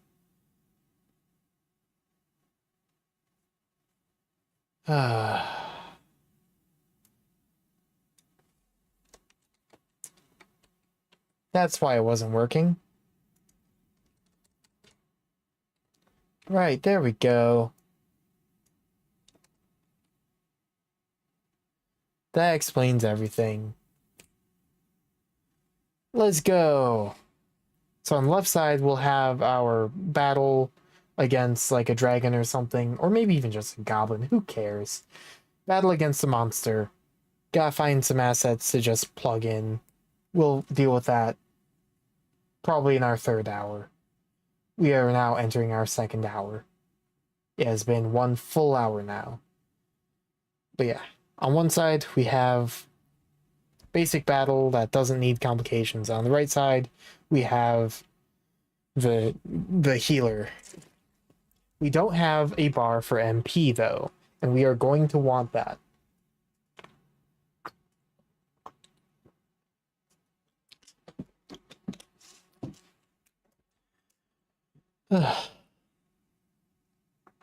In fact, we can start implementing the right side now. So, buttons. Right now, what they do is when they are pressed, they get their parent and do button pressed. But now, what we're going to do is actually, let's not forget, we're going to a child node of progress bar, and this is going to be our mana points. Yes. Theme override, style, fill, new, I think flat was away. And then modulate. That can be like, do you want cyan or actually blue? That works. It's both. Cool. Now, mana points, it's gonna need a script. New script, mana points, we won't even bother with.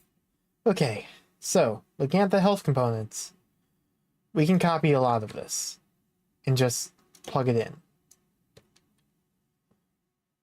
Var max mana.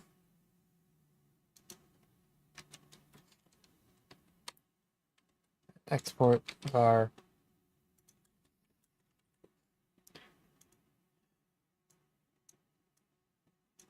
And the reason we'll export that is so whoops.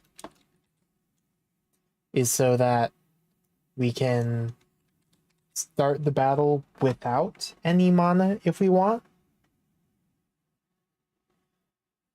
Or maybe start with 1 point or 3, but have the max be like 10. I don't know. We can start with like half a bar. Start with 5, each heal costs 1, group heal costs 3. Start with 5, max is 10, don't die. That sounds doable. We don't even need to export. And 10.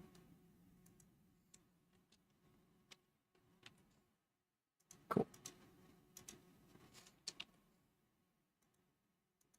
That doesn't feel right. I think it's supposed to be good. Whatever. Okay. Current mana will start at 5. Alter mana. Current mana.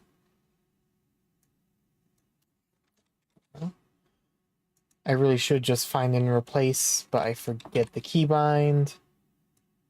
So the slow way we are doing this.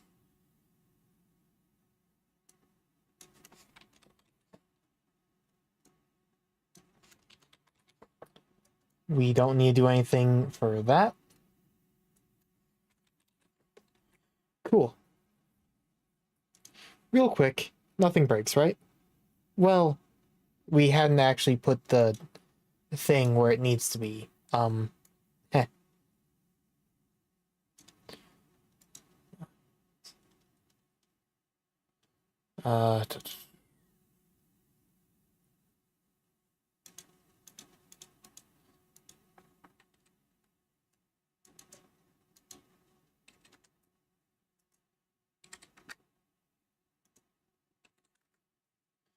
Uh, this is gonna suck because it shouldn't be a percentage. But if I want it to not be a percentage, well, I mean, I could just not show any. But, you know what, that's it. We're not showing any. It's not ideal, but who cares? I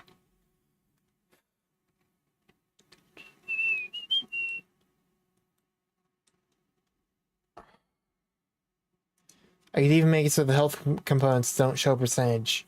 Is that how I want to do it? Is it? Is it? Yes, actually, I think so. Who needs a percentage?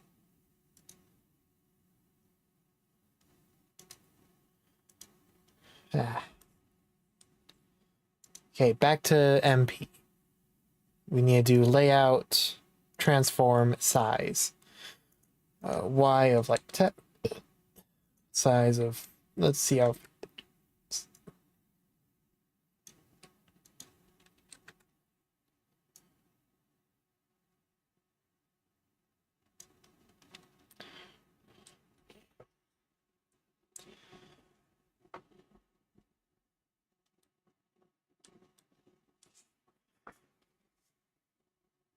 I can't help but notice that the health bar is like the bar itself has rounded corners, but the health thing doesn't. I'm not going to deal with that. I don't have time. If I have time, I'll think about it. Right now, I do not. So.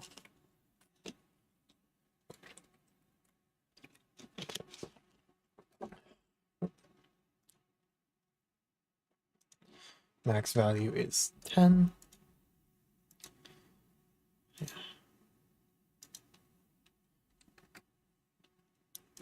Let's see how this looks now. Yes. Okay. I really do not like the fact that the bar itself is rounded, but fine. It's flat.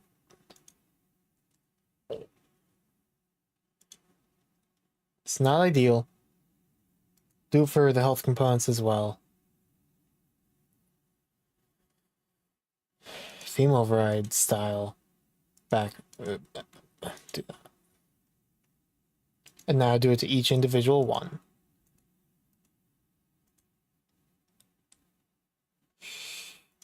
It's not ideal. It's not ideal at all. No, nope. It's there.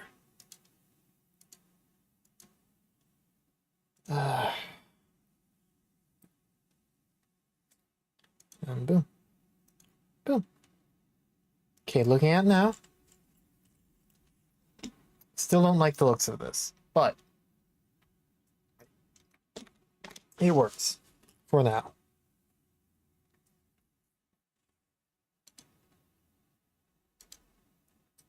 Yeah, cool.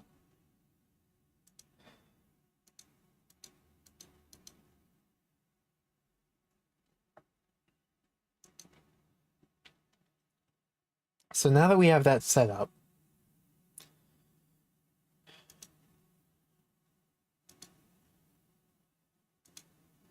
we can actually have our manager do stuff. Okay, so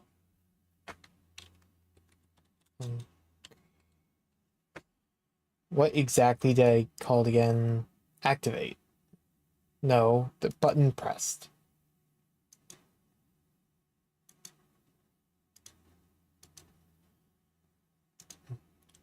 Which...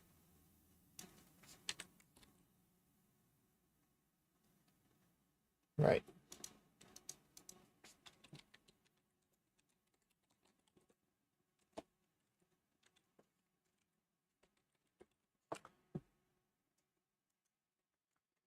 Alright. So now...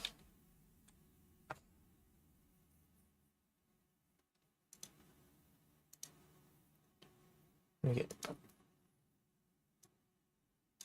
I'm going to call that action. Wait, what am I doing? What am I doing? What am I doing?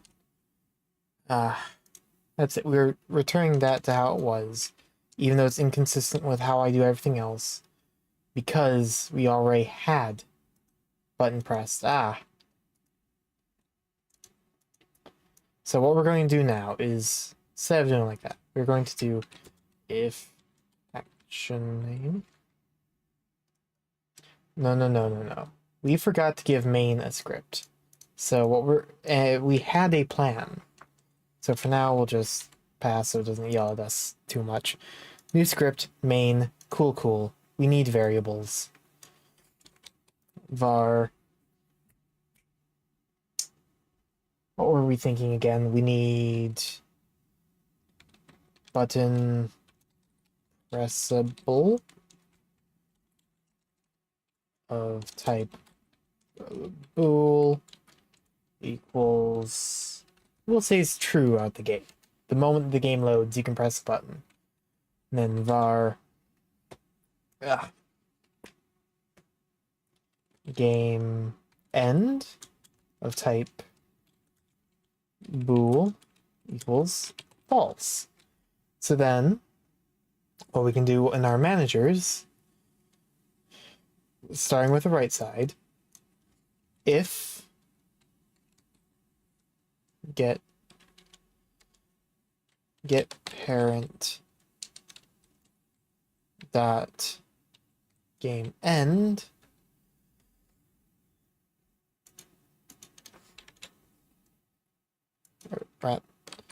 if not game end, then we see what button we got. And I believe that is match. Let me just go to Google real quick. Godot match.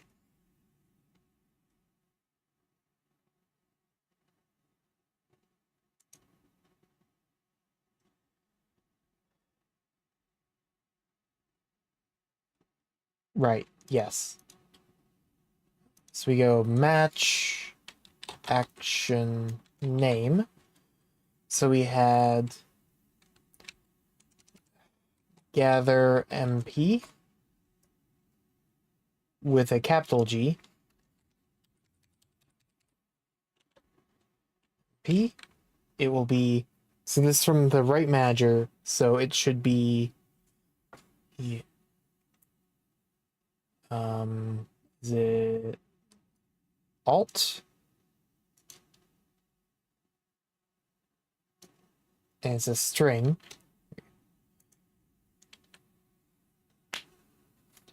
Dot alter mana. We'll say you get 2 from gathering mana. We could be more generous.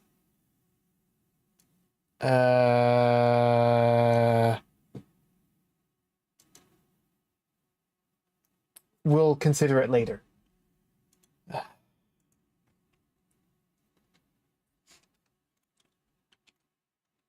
Heal self. That'd be, oh, wrong one. And I had multiple things selected. And remember, damage is negative healing. And it's a full heal technically would only need to be 2 if max health is 3. But it can be as high as we want.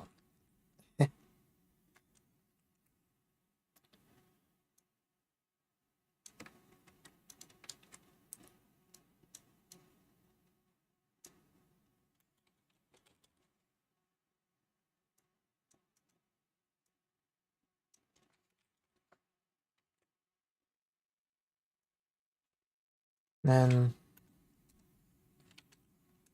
heal both.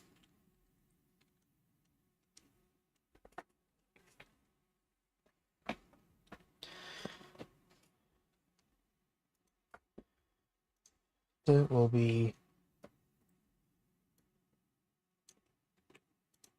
paste, copy, paste.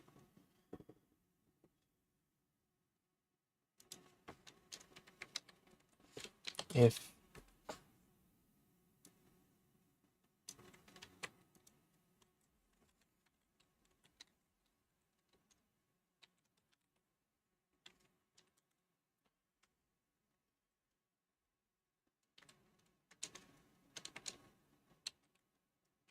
it's greater than or equal to 1,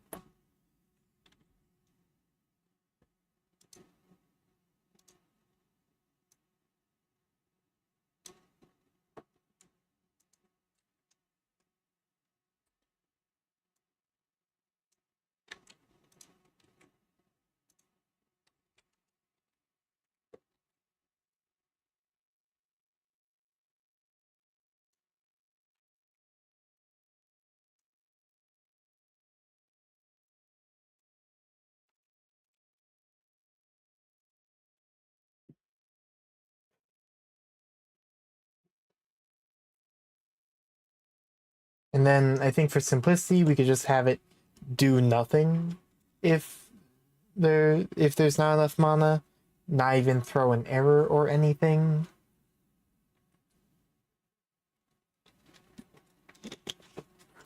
Like that's fine, I think.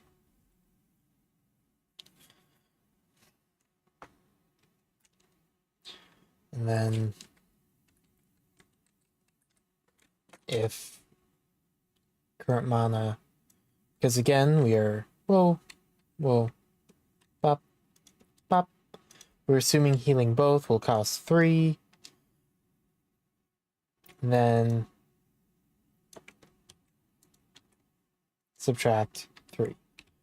Okay. So now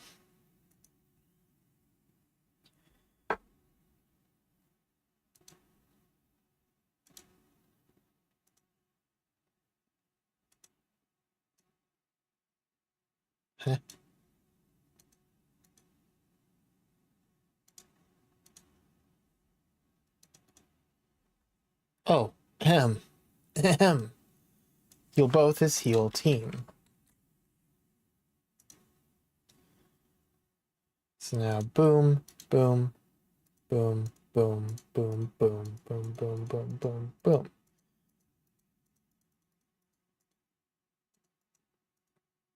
Cool. We can't really see that we can't really see that healing is happening because no damage has happened. And currently we're not even doing that. But let's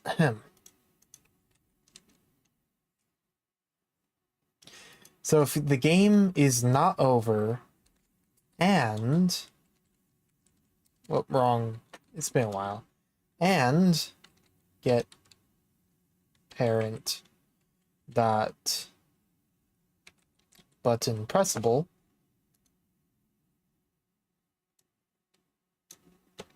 copy equals the opposite. Actually, no, it would just equal false.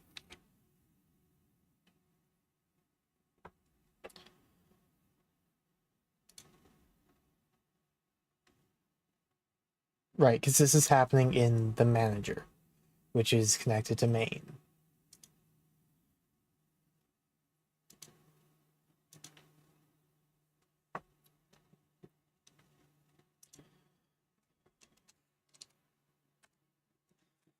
So then, after doing the action, we will now the enemy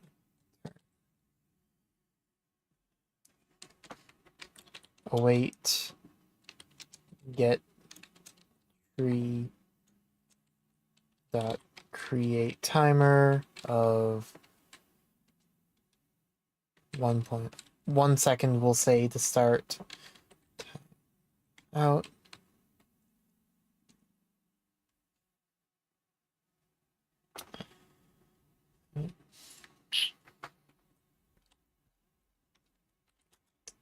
If rand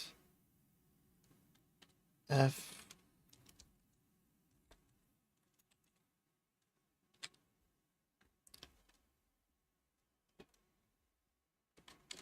five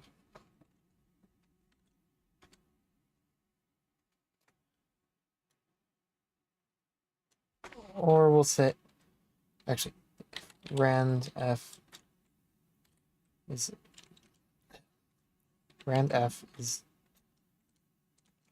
we'll say rand we'll say it's random integer modulo 10 is greater than 3. So we'll say it's greater than equal to 3.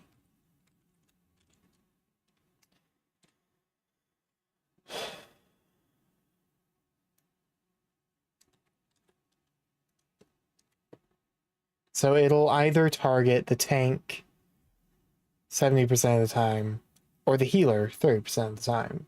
0, 1, or 2. Health 1. We'll be generous, I think. What am I doing? First of all, -1.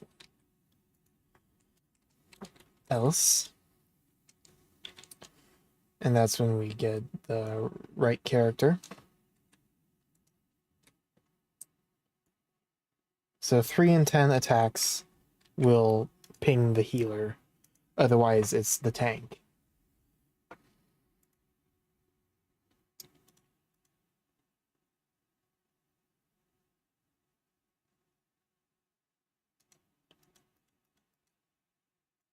Oh, I never made the button pressable again. Ah.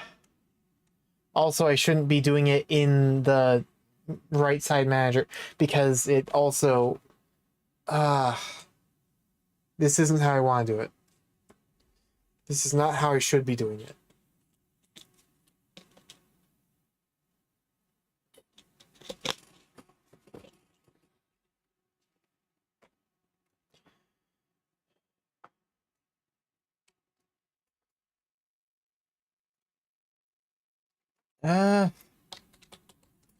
We're going to do it a quick and dirty way. This is an awful way of doing it, but it might work.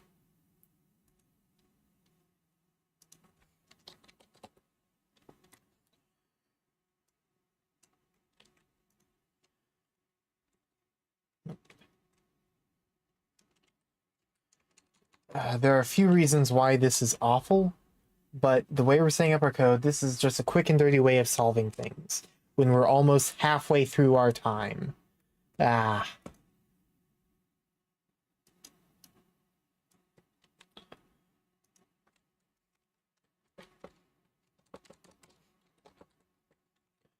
Boom. This should now work.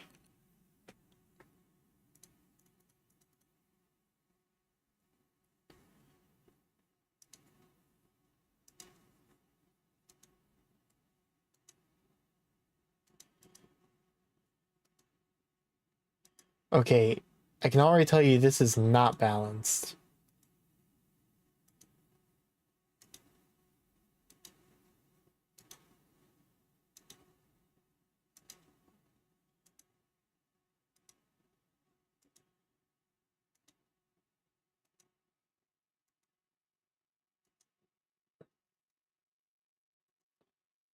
But it works. It works It works. Wait.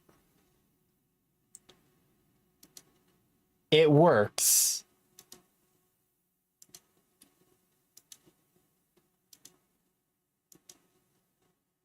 It works. No matter which side we do, the other side will do its thing. It's working. It's working.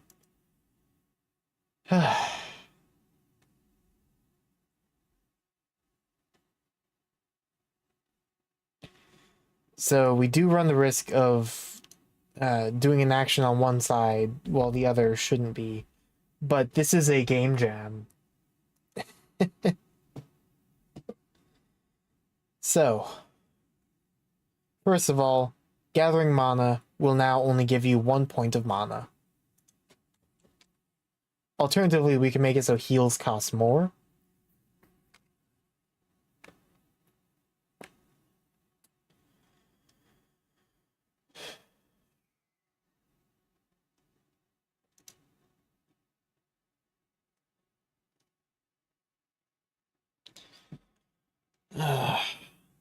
I want to make it so you can tell whether or not you can actually click, or whether or not those buttons will actually do anything.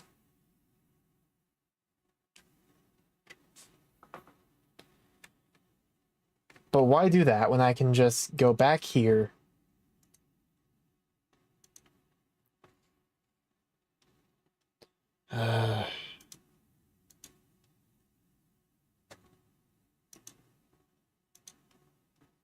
Okay, theme override fonts.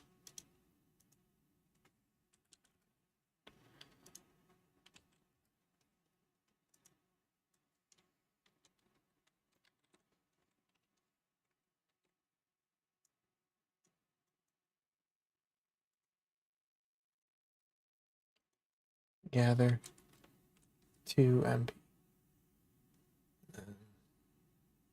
Theme override, font size 12.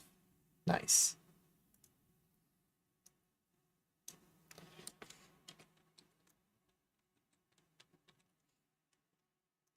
Yes, yes, but font size 12. Yeah.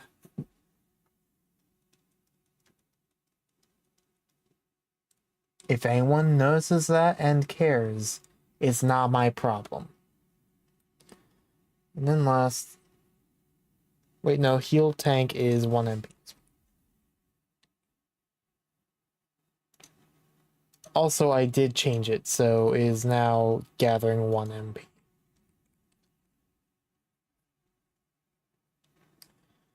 And then heal team.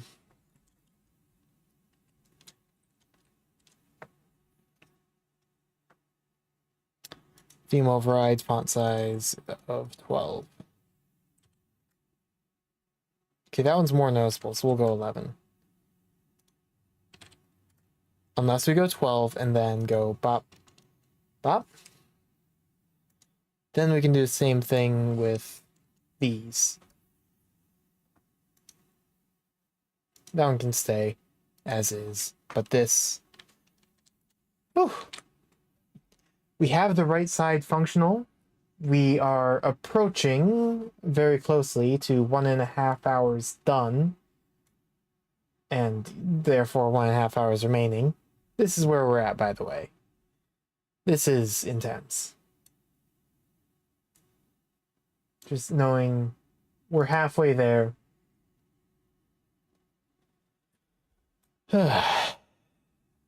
We almost have the functionality, surprisingly. I mean, this side is working. And in fact...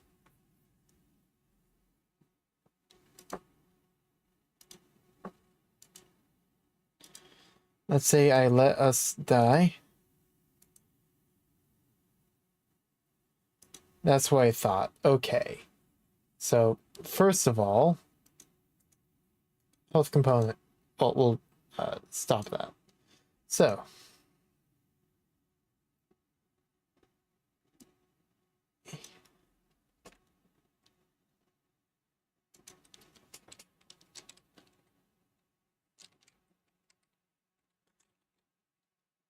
Well, actually, the problem was that should be less than or equal to.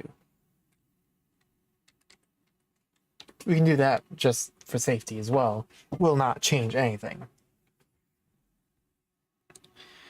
Great. But now,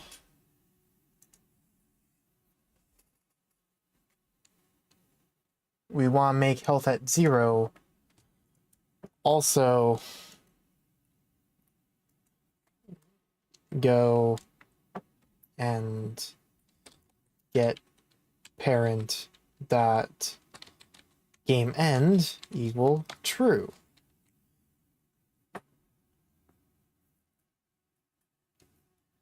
So that'll stop you from doing that.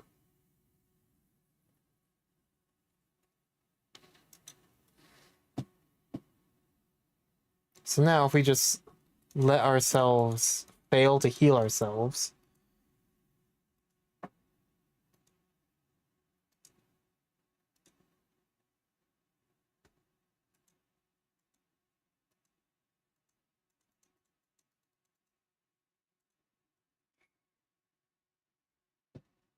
okay. So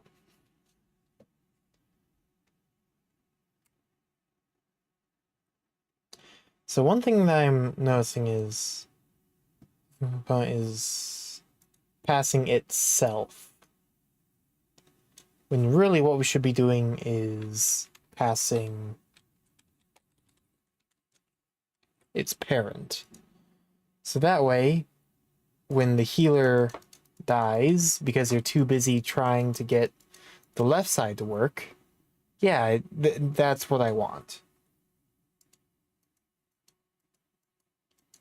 Selfish healer. Anyways. We have things going good. Do I want to just stop here and continue tomorrow? Yes, I will. So we are going to save, exit out of Godot, and stop this timer.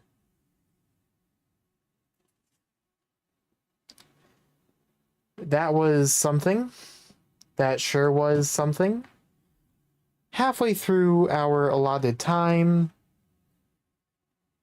we have half the game working.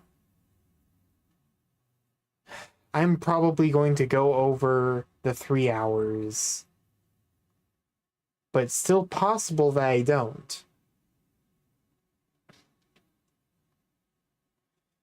I don't know. I just don't know.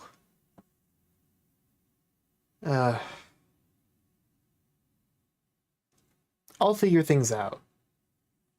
But for now, this is how much time we have left. On the off chance I happen to accidentally close this tab, thankfully this stream will remind me. Like, I can just double check how long we had left, but this is how much time we have left. And I am ending the stream. I'll probably stream again tomorrow. Or not, I don't know. I'm going to try my utmost to successfully partake in this game jam. And hopefully, this will actually be something. Yes. Okay, I'm ending the stream now. Bye. So long. Farewell. Hitting the button any moment now.